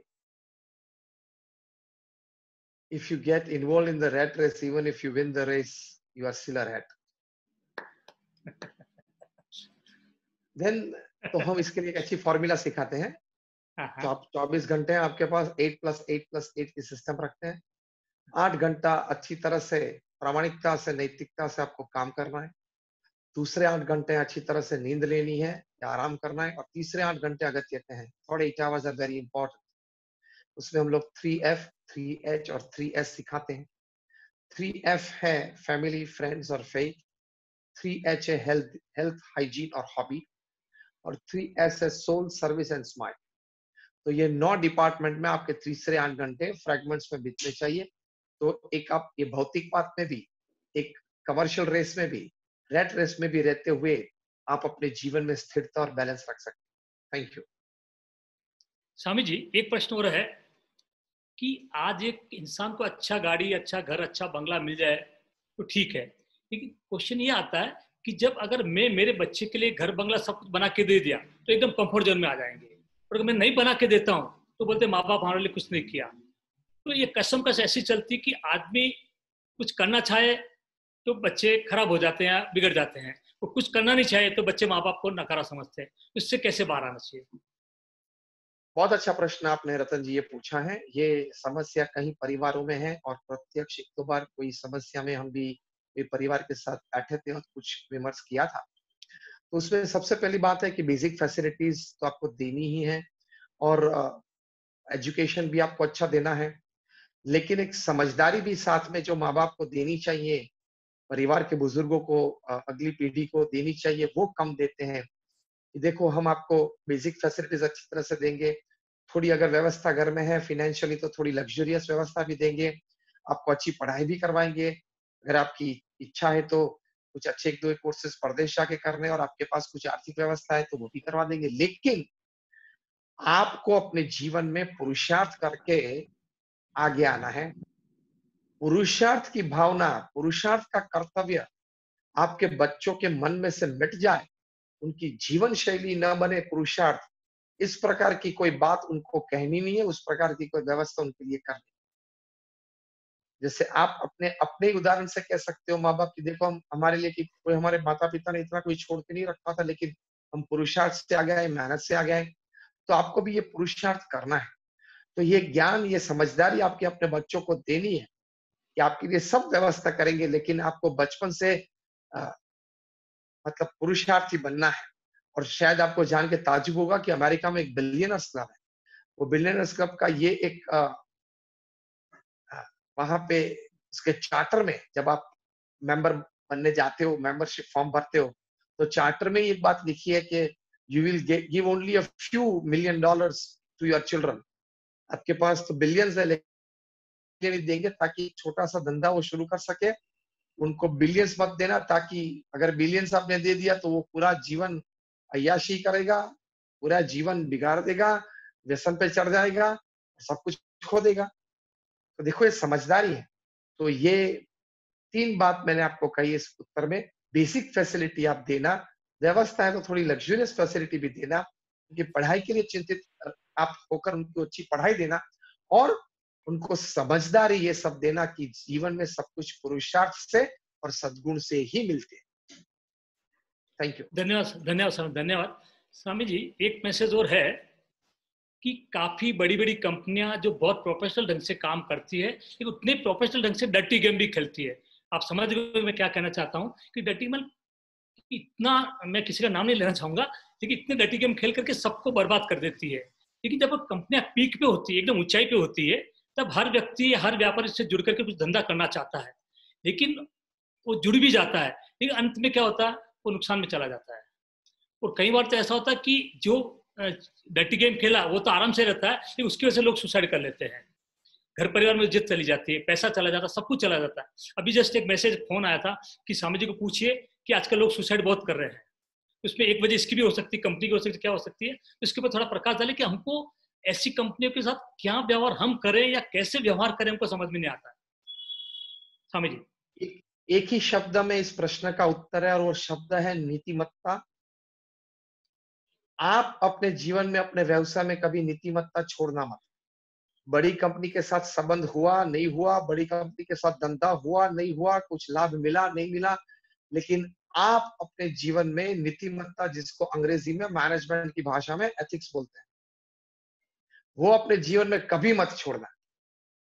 बड़े लोग होते हैं, बड़ी कंपनी होती है, वो तो कहीं इधर उधर चले जाते हैं यार, किसी भी तरह से बाहर निकल भी सकते हैं, वो हम देखते हैं इतिहास में।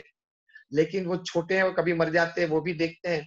तो एथिक्स छोड़ा तो आपको तकलीफ आई। जैसे वो लक्ष्मण रेखा है, आपने लक्ष्मण रेखा छोड़ी तो सीता जी तो भगवान के धर्मपत्नी थे, तो भी उनको तकलीफ आई। तो बताया उन्होंने अपने जीवन चरित्र से, सीता जी ने अपने जीवन चरित्र से बताया, वे तो खुद देवी थी, भगवान राम के धर्मपत्नी थी, मतलब वो भी देवी थी, लेकिन अपने चरित्र से उन्होंने, मनुष्य चरित्र से पृथ्वी पे ये बताया कि आप लक्ष्मण रेखा को पार करोगे तो आपको बड़ी तकलीफ आ सकती है।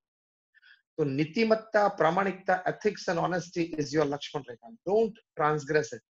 If you transgress it, you are inviting all types of problems.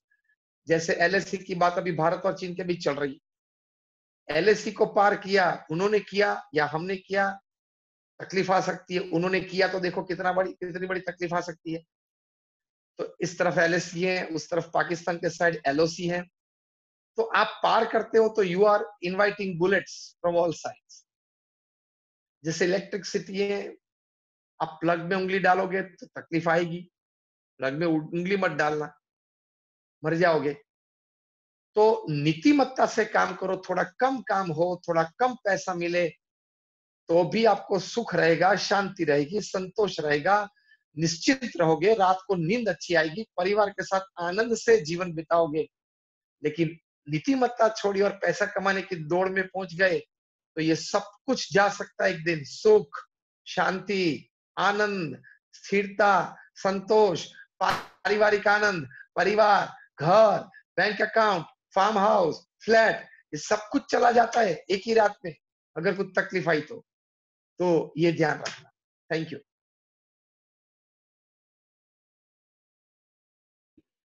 Swami ji बहुत बहुत धन्यवाद। इसी के साथ एक अटैच छोटा सा क्वेश्चन और कर रहा हूं मैं, जो मैसेज में है कि बहुत से आदमी हैं जो अपने एथिक्स के साथ ही काम करते हैं, जैसे आपने बोला एथिक्स के साथ काम करते हैं, लेकिन हो क्या रहा है कि आज के जमाने में, आज कलयुग में, जब आदमी एथिक्स के साथ में काम करना चाहता है या कोई डिपार्टमेंट में जाता है, किसी जगह जाता है, कोई परचेज डिपार्टमेंट में जाता है, कहीं पे भी जाता है, तो अगर पैसा नहीं खिलाता तो काम होता नहीं है। वो बेचारा जो एथिक्स वाला आदमी है वो छोटा का छोटा ही रह जाता है, तो जो एथिक्स नहीं फॉलो कर रहा है वो आगे पहुंच जाता है। तो इसका जवाब कभी कभी हमको भी देने मुश्किल होती है सामने वाले को। यार वो हमारे साथ शेयर करते हैं, रतन जी मैंने ऐसा किया, लेकिन क्या करें यार, हम लोग पैसा खिलाते नहीं, हमारा काम होता नहीं, क्या करें। तो इस दुविधा की स्थिति से कैसे निकालेंगे आप उनको? इसमें कोई दुविधा है ही नहीं। आपके सामने गोविंद काका बैठे हैं, आपके सामने गोविंद काका बैठे हैं, उनको पूछ लो। सही है। गोविंद काका ने अपने जीवन में नीतिमत्ता से काम किया, प्रामाणिकता से काम किया, तो कहाँ पीछे रह गए। अपनी इंडस्ट्री में लीडर हैं और आप सभी उनके पास से प्रेरणा लेते हो आज। सही है कि नहीं? बिल्कुल सही बात है। तो ऐसी बात नहीं है, ये कंफ्यूजन मत रखना कि नीतिमत्ता से चले तो हमेशा पीछे ही रह जाते हैं। हाँ, चलो अनीति से चलने उनकी स्पीड जरा बढ़ जाती है, वो बात आपकी सही है कि जो अनीतिमत्ता से चले तो इनिशियली उसकी स्पीड बढ़ जाती है, लेकिन वो आगे जाके कुछ एक्सीडेंट करेगा। ट्रैफिक लाइट में रेड लाइट है, फिर भी आप कोई निकल गया तो आप देखते हो यार वो निकल गया, वो तो आगे बढ़ गया और मैं तो ट्रैफिक लाइट में खड़ा हूँ, लेकिन आपने रेड लाइट को सम्मान दिया है, आप खड़े हो। अगर वो निकल गया तो एक बार निकला, 2 बार निकला, उसको वो आदत गिर गई है, तीसरी चौथी बार वो पटकाएगा, मरेगा। और आपने रेड लाइट को रिस्पेक्ट दिया, ट्रैफिक लाइट को, जब भी आपके पास ग्रीन हुई है, आपकी रो में ग्रीन हुई, अभी आपने चालू अपना व्हीकल किया, तो आप सुरक्षित हो। वो निकला, वो आगे बढ़ गया, आपको दिखता है, लेकिन वो सुरक्षित नहीं है, वो अगले 4 रास्ते पे पटकाएगा, मरेगा। तो एथिक्स ही हमेशा जीवन में रखना। Thank you. धन्यवाद सर, धन्यवाद। स्वामी जी, एक प्रश्न आया है कि हम अक्सर मोटिवेशनल स्पीच सुनते हैं, बहुत और मोटिवेशनल बहुत और सुनते हैं, मैं भी सुनता हूँ, आप सब सुनते हैं, वीडियो भी देखते हैं, यूट्यूब भी देखते हैं। ये होता क्या है, जैसे आदमी शमशान में जाता है तो वहाँ पे एक वैराग्य उसको चढ़ता है कि दुनिया खराब है, ये है कि जैसे शमशान से बाहर आता है उसका वैराग्य पूरा चला जाता है। तो कोई ऐसा फार्मूला, ऐसी टेक्निक बताइए कि जो आप अभी, हम लोग आपको सुनते इतना अच्छा लग रहा है कि मोटिवेशन, हम भी ऐसा करेंगे, हम ऐसा करेंगे, लेकिन ये जो भाव है, विचारधारा है, कंटिन्यू कैसे बनी रखे, इसके ऊपर प्रकाश डालिए। दुनिया के सबसे बड़े मैनेजमेंट गुरु जो भी माने जाते हैं, his name is Peter Drucker. Peter Drucker was once asked the same question, do we need motivation every day? मतलब ये मोटिवेशन और इंस्पिरेशन के शब्द रोज चाहिए क्या? पीटर ड्रकर ने बहुत अच्छा उत्तर दिया था। 500 से ज्यादा एग्जीक्यूटिव सामने बैठे थे। पीटर ड्रकर ने क्या कहा कि आपको साबुन और पानी की जरूरत रोज रहती है? उन्होंने कहा हाँ। पीटर ड्रकर ने क्या कहा, क्यों भाई? अभी तो आप आज आपने साबुन का उपयोग करके, पानी का उपयोग करके अच्छी तरह से अपने शरीर को साफ किया है, आप नहाए धोए, तो फिर सिर्फ 24 घंटे में दूसरी बार सुबह में जरूर पड़ती है? तो उन्होंने कहा कि नहीं, पूरे दिन घूमे, पसीना होता है, फिर ये धूल वहां बाजार में ये होती है, तो फिर उससे शरीर गंदा होता है, कपड़े गंदे होते हैं और थके होते हैं, तो फ्रेश हो जाते हैं, साबुन और पानी से जरा शावर ले लेते हो। तो पीटर ड्रकर ने ये कहा कि if you need soap and water every day to clean your body of dust, you need motivational and inspiration words every day to clean your mind and heart of the dust. और वो dust क्या है? Inferiority complex की dust आ गई, मतलब लघुता ग्रंथि की dust आ गई, मैं ये नहीं कर पाऊंगा। आप अगर डर गए हो, किसी ने क्या आपके साथ झगड़ा किया, तो आप चिंता में आ जाते हो, कुछ डील बनी ना बनी तो आप व्याकुल हो जाते हो। ये सभी प्रकार के जो negatives, dust in the form of negatives that is crept in your mind has to be removed every day on a daily basis. तो एक ही वाक्य याद रखना, साबुन और पानी की रोज जरूरत रहती है शरीर साफ करने के लिए, तो मोटिवेशनल शब्द की भी रोज जरूरत रहती है नेगेटिव साफ करने के लिए। बहुत अच्छा ये उत्तर आपको पीटर ड्रकर ने अपने एक प्रवचन में दिया था, वो आज मैंने आपके साथ शेयर किया। Thank you. धन्यवाद, धन्यवाद, धन्यवाद।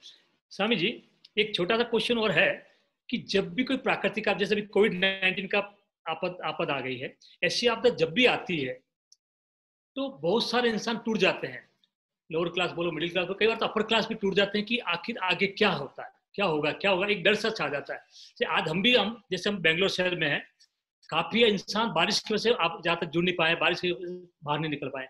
जब भी कोई आपदा आती है तो हम लोग टूट से जाते हैं, तो ऐसा कोई फार्मूला दीजिए कि हम लोग टूटे नहीं, इस टूट से भी हम, आपस से भी हम लोग निखर जाए, ऐसा कोई फार्मूला हमको समझाइए। ये फॉर्मूला तो एक ही है, मैंने जो अभी एक शब्द प्रयोग किया था अपने प्रवचन में कि B a prosperity thinker, don't become a poverty thinker. कि प्रॉस्पेरिटी थिंकर आप बनना कि भाई कल सूरज अच्छा निकलेगा, कल जरा चांदनी ठीक होगी, कल मुझे कोई व्यक्ति मिल जाएगा, कुछ एक अपॉर्चुनिटी मिल जाएगी, कल कुछ दिन अच्छा निकलेगा, मुझे कुछ राह मिल जाएगी। तो इस प्रकार हमेशा होपफुल रहना, जिसको एक और शब्द में अंग्रेजी में बोलते हैं ऑप्टिमिस्टिक रहना। और don't be a poverty thinker, मतलब अब क्या होगा, मैं तो मर गया, अब मुझे कोई साथ नहीं मिल रहा है, कोई मुझे साथ देगा कि नहीं, मुझे कोई अच्छे विचार नहीं आ रहे, ये this is all poverty thing. You have a clear choice when you have a setback, a failure और ऐसे कोविड-19 जैसी परिस्थिति। आप प्रॉस्पेरिटी थिंकर बनेंगे, if you make a good choice then you stand a good chance for a great change. और ऐसे कोविड-19 में भी लोगों ने प्रॉस्पेरिटी थिंकर बनके, अपॉर्चुनिटी सीकर बनके क्या कुछ नहीं किया है। राजकोट में एक व्यक्ति ने यह सोचा कि N95 मास्क भारत में बहुत कम बन रहे हैं, चलो मैं कुछ कर सकता हूं बनाने के लिए। तो उनके फैक्ट्री में 140 लोग ने साथ मिलकर 40 दिन में, पहला लॉकडाउन शुरू हुआ था तब से उन्होंने ये सोचा, तो 40 दिन में दूसरा लॉकडाउन पूरा हुआ तब तक उन्होंने पूरी असेंबली लाइन खड़ी कर दी। और he is making 25,000 N95 mask every day. तो देखो, आप प्रॉस्पेरिटी थिंकर बने, आप अपॉर्चुनिटी सीकर बने, तो कोई भी गंभीर परिस्थिति में भी भगवान ने मनुष्य का मन और बुद्धि दोनों में इतनी ताकत रखी है कि परिस्थिति को, अरे वर्ल्ड वॉर 1 में से हम बाहर आ गए, वर्ल्ड वॉर 2 में से बाहर आ गए, 2 पाकिस्तान युद्ध और 1 चीन युद्ध में से बाहर आ गए, तो ये कोविड-19 तो ये सब परिस्थिति के सामने कुछ भी ऐसी बड़ी बात नहीं, कल इससे भी बाहर आ जाएंगे। और आप ये हमेशा सोच के रखना कि India will come out more powerful after कोविड-19। देखो आज ही टाइम्स ऑफ इंडिया में रिपोर्ट दिया है कि अनएम्प्लॉयमेंट जो कोविड-19 के पहले थी वही लेवल पे अनएम्प्लॉयमेंट आज आ गई है। मतलब कोविड-19 शुरू हुआ उसके बाद अनएम्प्लॉयमेंट बढ़ी थी, लेकिन सिर्फ जून 1 से अनलॉक 1 शुरू हुआ तब से सिर्फ 1 महीने में फिर से एम्प्लॉयमेंट इतनी जनरेट हुई कि कोविड-19 के पहले जितनी अनएम्प्लॉयमेंट थी वही स्तर पे हम आ गए। तो देखो तेजी शुरू हो गई। तो ये सब देखते हुए, ये सब परिस्थिति, ये चाइना की 59 एप्स गवर्नमेंट ने बंद कर दी, तो सभी इंडियन एप्स को तेजी मिली। ये टिकटॉक बंद हुआ तो सामने बेंगलुरु, आपके शहर की चिनगारी नाम की जो ऐप है, उसको रोज 1.5 मिलियन मतलब रोज 10 लाख 15 लाख 3 दिन से 10-15 लाख मेंबर्स वहां ज्यादा बनने लगे। तो देखो परिस्थिति तो जीवन में आती है, लेकिन प्रॉस्पेरिटी थिंकर बनना भी कुछ अच्छा होगा, सोचते रहना, आप कुछ कर सकते हो। Thank you very much. Swami ji, अंतिम क्वेश्चन है एक, जो छोटा सा क्वेश्चन है, मैं गोविंद काका से पूछना चाहूंगा, आपसे पूछना चाहूंगा कि एक प्रश्न है कि आज के इस कलयुग में हम कैसे परिवार के साथ में मिलकर के अति आनंदमय, आनंद उल्लास के साथ रह पाए। कोई अच्छा सा फार्मूला काका पहले आप दीजिए, बाद में स्वामी जी आपको भी देना है। काका जी आप बोलिए। नहीं, वो स्वामी जी बोलेंगे, क्योंकि मैंने आपको पहले बताया था कि स्वामी जी मेरे से 3 गुना अच्छा बोलते हैं। तो अभी मैंने 100 बुक पढ़ी है, स्वामी जी ने 1000 बुक पढ़ी है, तो मेरे से 10 गुना उनको ज्ञान है। नहीं, आप ही बताइए प्लीज, आपकी लैंग्वेज में बराबर है प्लीज। ठीक है साहब, बताइए। गोविंद काका तो सिर्फ बुक्स की पढ़ाई की गिनती करवाते हैं, लेकिन मेरे से बुजुर्ग हैं और देश प्रदेश में बहुत घूमे हैं, हजारों को मिले हैं, बहुत अनुभवी हैं। और सबसे बड़ी बात, आपने जो रतन जी जो प्रश्न पूछा है ना, वो प्रश्न का उत्तर गोविंद काका के परिवार से आपको मिलता है। गोविंद प्रकार ने जिस प्रकार के संस्कार अपने परिवार में, उनके सभी परिवारजनों को मिला हूं। उनका लड़का श्रेयांश है, वो मेरा बहुत अच्छा मित्र है, उन सभी को मैं मिला हूं।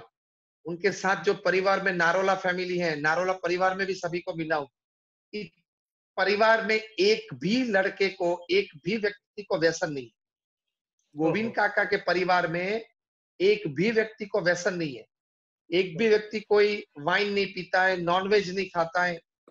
परिवार सब साथ में रहते हैं, साथ में भोजन करते हैं। ऐसे तो 10 प्रकार के सद्गुण उनके परिवार में है। तो मैं चाहूंगा कि गोविंद काका 2 शब्द इस पे बोले, अपने अनुभव, अपने परिवार की बात करें। और कुछ नहीं बोलना है तो गोविंद काका आपके परिवार की आप बात करो, वो भी सभी के लिए बड़ी प्रेरणा है। नहीं, बराबर, थैंक काका जी। हाँ। नहीं, परिवार में क्या है कि 40 साल से हम लोग, हमारा परिवार में पहले हर मंथ पूरा हमारा 5 भाई का परिवार मिलके महीने में एक बार संडे के दिन दोपहर साथ में खा के सब बैठते थे शाम तक, और शाम को डिनर करके अलग होते हैं तो पूरा विचार विमर्श करते हैं। अगर किसी को फैमिली प्रॉब्लम है तो हम बोलते थे कि मीटिंग में बोलने का, बाहर किसी को मत बोलने का। ये पहले तो हर मंथ मिलते थे, अब 3 महीने मिलते हैं। तो ये 40 साल से हम लोग इकट्ठे हैं। अगर फैमिली रहता है, मगर अगर फैमिली का प्रॉब्लम आया, तो आप फैमिली की मीटिंग में बोलो। अगर बाहर किसी को नहीं बताने तो फैमिली का बॉन्डिंग हो गया, क्योंकि फैमिली की बात कोई गलत बाहर गई नहीं, तो सबको ऐसा लगा कि ये फैमिली का नाम नहीं लेने का, उनका तो सब सही है, तो कोई बात करने को, चढ़ावा करने को, बुलावा कोई आता ही नहीं है। और अभी में एक छोटी बात है, मगर बड़ापन जैसी है, क्षमा याचना, मगर मेरा पोता बेटे का बेटा है, जो पौत्र है, वो 7 साल का है। मेरा बेटा श्रेयांश, उनकी स्वीटी, मैं, आंटी, सबने घर में नक्की किया कि हम कभी भी उनको कोई झूठ बात नहीं बताएंगे। अगर उनको मम्मी को जाने का है बम्बई, तो उनको बोलेगा कि मैं बम्बई बेटा जा रहा हूं। अगर लगन में, मैरिज में जाने का है, मैं मैरिज में जा रहा हूं। पूरा कभी कोई बात गलत नहीं करने का, कि मम्मी हॉस्पिटल जा रही है, ऐसे हम कभी गलत बात नहीं करते। जो कहने का हो वो सही बोलने का। तो क्या है कि हम कभी झूठ बोला नहीं, हम झूठे बोलते पकड़ा नहीं गया। अगर हम पकड़ा गया कि मम्मी बोलती थी कि हम हॉस्पिटल जा रहा हूं, तो बम्बई चली गई, तो उसको बोला मम्मी झूठू बोली, तो मैं भी झूठ बोलूंगा। तो ये हमने कभी भी, एक पूरा फैमिली में ऐसा चलता है। मैं तो ये खाली एग्जाम्पल दिया, कोई झूठी बात बोलनी घर में करनी की नहीं। पूरा फैमिली में जितना बोलो सत्य बोलो, नहीं हो सके ना बोलो। धन्यवाद। तो अभी आपको रतन सिंह जी, मैं आपको, और वो चेतन कुमार जी भी पधारे थे, और क्रांति नागवेलर और सुमेश वाडेरा, ये सब लोग, आपने इतना अच्छा आयोजन किया है, मैंने ऐसा सोचा नहीं था इतना क्वालिटी वाला होगा। तो आपको खूब खूब धन्यवाद। और जो सुन रहे हैं, तो सबको मेरा एक ही लाइन में मैसेज देने का है कि अभी जो समय आया है वो रहने के लिए नहीं आया, वो भी चला जाएगा।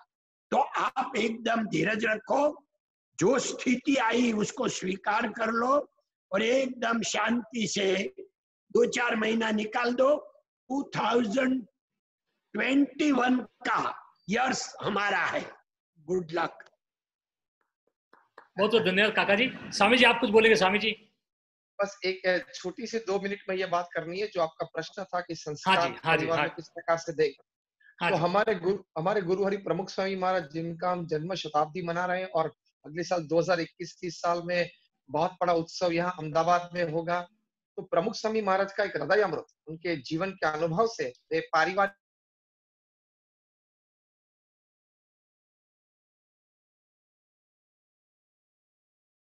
होती है कि हफ्ते में 2 बार आधे घंटे के लिए सब परिवारजन साथ में आ जाते हैं, और प्रथम 5 मिनट भगवान का नाम स्मरण साथ में बैठ के सब करते हैं। दूसरा 10 मिनट कोई भी सदग्रंथ, रामायण हो, महाभारत हो, उसका पठन करते हैं। फिर 5 मिनट के लिए एक्सचेंज करते हैं, इसको क्या बात अच्छी लगी। और अंतिम 10 मिनट में डेज हैपनिंग्स शेयर करते हैं, दिन में जो भी बात बनी, जिसको जो बात बनी उसको शेयर करनी है फैमिली के साथ। इसको प्रमुख स्वामी महाराज घर सभा कहते थे, और बोलते थे अपने अनुभव से और अपने विजडम से कि ये घर सभा से विश्व शांति होगी।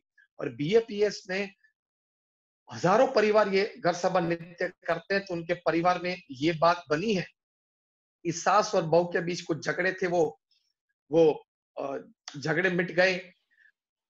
जब लड़का बड़ा होके पढ़ाई करके बिजनेस में ज्वाइन हुआ पिताजी के साथ, तो पिताजी और लड़के के बीच कुछ मतभेद रहता था बिजनेस एक्सपांशन के लिए। वो घर सभा में साथ में बैठे थे, एक दूसरे के दृष्टिकोण समझने लगे। दो भाई बिजनेस में थे, उनके बीच कुछ ऐसा मतभेद था, तो वो साथ में बैठे, तो एक दूसरे को सम की भावना से एक दूसरे के प्रति, चलो इस बार आप जो को ऐसा कर लेते हैं, तो ऐसी लेट गो की भावना पे आ गए। तो हजारों परिवार में जो सम एकता की भावना खड़ी हुई, उससे वे परिवार सुखी बने। तो ये घर सभा से होता है। तो आप सभी को मेरी एक छोटी सी गुजारिश है कि आप भी हफ्ते में 2 बार ये प्रयोग घर सभा का करना, आपको बहुत लाभ मिलेगा, क्योंकि प्रमुख स्वामी महाराज का ये हृदय अमृत है और उनके आशीर्वाद है, और इससे हजारों परिवार को लाभ मिला है। तो क्योंकि आध्यात्मिकता घर में प्रवेश हो जाती है इस घर सभा से। तो फिर से आप सभी का, रतन जी और आप सभी का बहुत बहुत आभार। आपने ये कार्यक्रम का बहुत अच्छा आयोजन किया है, सभी को अच्छा लाभ मिला है। और विशेष तो गोविंद काका का अनुभव और उनकी जीवन शैली और गोविंद काका के परिवार के बारे में आप सभी को बातें जानने को मिली, वो एक बहुत बड़ी प्रेरणारूप बातें हैं। ऐसा जैसा गोविंद काका का परिवार है, ऐसा परिवार आप सभी का बने। आप भी उस मार्ग पे चलते होंगे, आप सभी के परिवार में भी छोटे मोटे बहुत सद्गुण होंगे, लेकिन एक आदर्श परिवार की पहचान आप सभी को आज हुई है।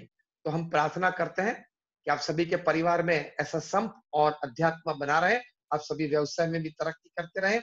और जैसे गोविंद काका ने कहा, 2-4 महीना जरा स्थिर हो जाओ, अपना धैर्य बनाए रखना, 2020 पूरा हो जाने दो, कोई चिंता नहीं, 2021 भारत का है। Thank you very much. दोस्तों, मैं आप सबको भी धन्यवाद देना चाहूंगा। उसके पहले स्वामी जी को और काका को, रियली मतलब माइंड ब्लोइंग सेशन है दोनों। और जो भी आप अटेंड कर रहे हैं, उनके लिए आपने इतना अच्छा फार्मूला दिया है कि मैं आपसे रिक्वेस्ट करूंगा कि जो जो स्वामी जी ने, काका जी ने अपने प्रवचन में, अपने उद्बोधन में दिया है, आप जरूर फॉलो करें। जैसे स्वामी जी ने लास्ट में बोला, वीकली 2 बार तो आपको धर्म सभा करनी ही करनी है घर में बैठ के। इससे क्या होगा कि आपके मन का जो भी मेल होगा वो निकल जाएगा। बहुत अच्छी चीज है, हम भी कोशिश करेंगे, पालन करेंगे। और काका ने जो बोला है कि छोटे बच्चों के साथ भी कभी झूठ बोलना, भूल से झूठ नहीं बोलना, मतलब आप ही बच्चों को ये सिखाते हैं कि झूठ कैसे बोलना चाहिए, कैसे नहीं बोलना चाहिए, और अपना एथिक्स को छोड़ना नहीं है। और कितने सूत्र दिए, मतलब 1-1.5 घंटे में इतने अच्छे सूत्र दिए हैं, मतलब मेरे पास कोई शब्द नहीं धन्यवाद देने के लिए। लेकिन मैं पुनः आपसे गुजारिश करूंगा कि हम आपको एक बार वापस बुलाना चाहेंगे, क्योंकि हमको ऐसा लग रहा है कि 1 घंटा 2 घंटा आपसे काफी नहीं है, काफी टाइम आपको सुनना चाहेंगे। तो जब मैं आपसे रिक्वेस्ट करूंगा कि जब भी हमको वापस जरूरत पड़ेगी, हम आपको पुनः याद करेंगे। इसी धन्यवाद के साथ आपको बहुत अनंत धन्यवाद, साधुवाद, कृतज्ञता। हम पूरी टीम आपके साथ में कृतज्ञता घोषित कृतज्ञता बहुत करते हैं कि हमको बहुत आनंद आया, बहुत आपके साथ हमने सीखने को मिला।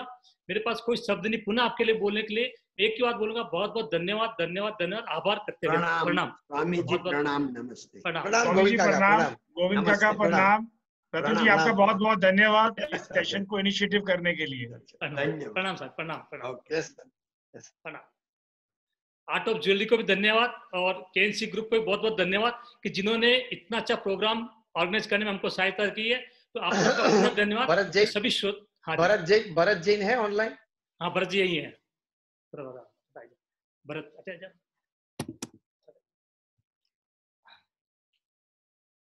भरत जी नमस्कार। आपका मिस कॉल था तो ये बात हो गई। हो गया। ठीक, thank you Swami, thank you. यही आपका बड़प्पन, देखिए इतना बड़प्पन सर हम सोच भी नहीं सकते हैं कि आपको कोई मिस कॉल किया उसका भी आप जवाब देते हैं। बहुत बहुत धन्यवाद स्वामी जी। बहुत चीज, हम सभी मनुष्य ही है।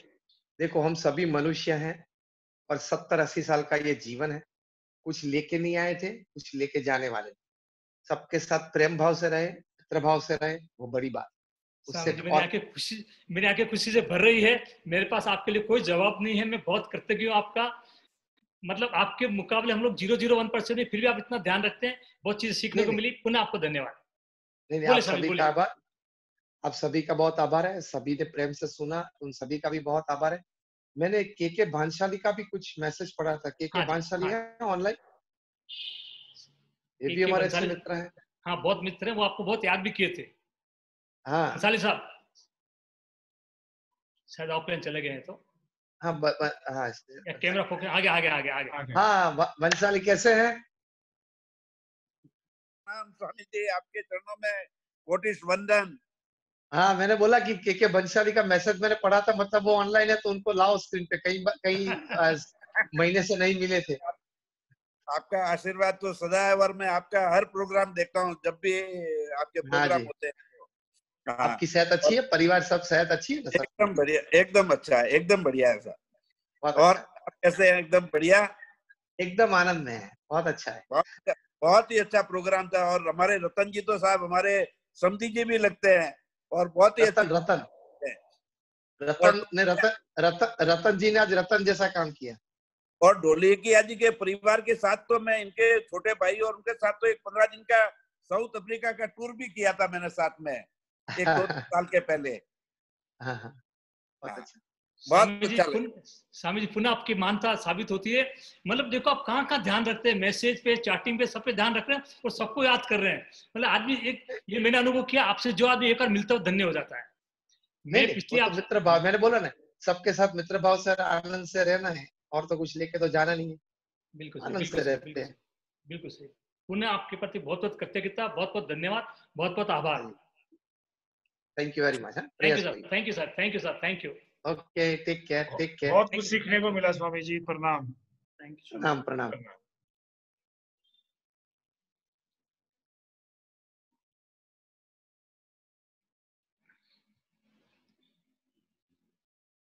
रतन भाई प्रणाम, थैंक यू, प्रणाम सर, प्रणाम नमस्कार। स्वामी सर, प्रणाम, बहुत प्रणाम। बहुत धन्य सेशन था, बहुत सीखने को मिला। आपको आपको आपके बहुत बहुत धन्यवाद, बहुत बहुत आभार, बहुत बहुत कृतज्ञता कि आपने हमको मौका दिया और अच्छा काम हुआ, नहीं सर, काफी सीखने को मिला।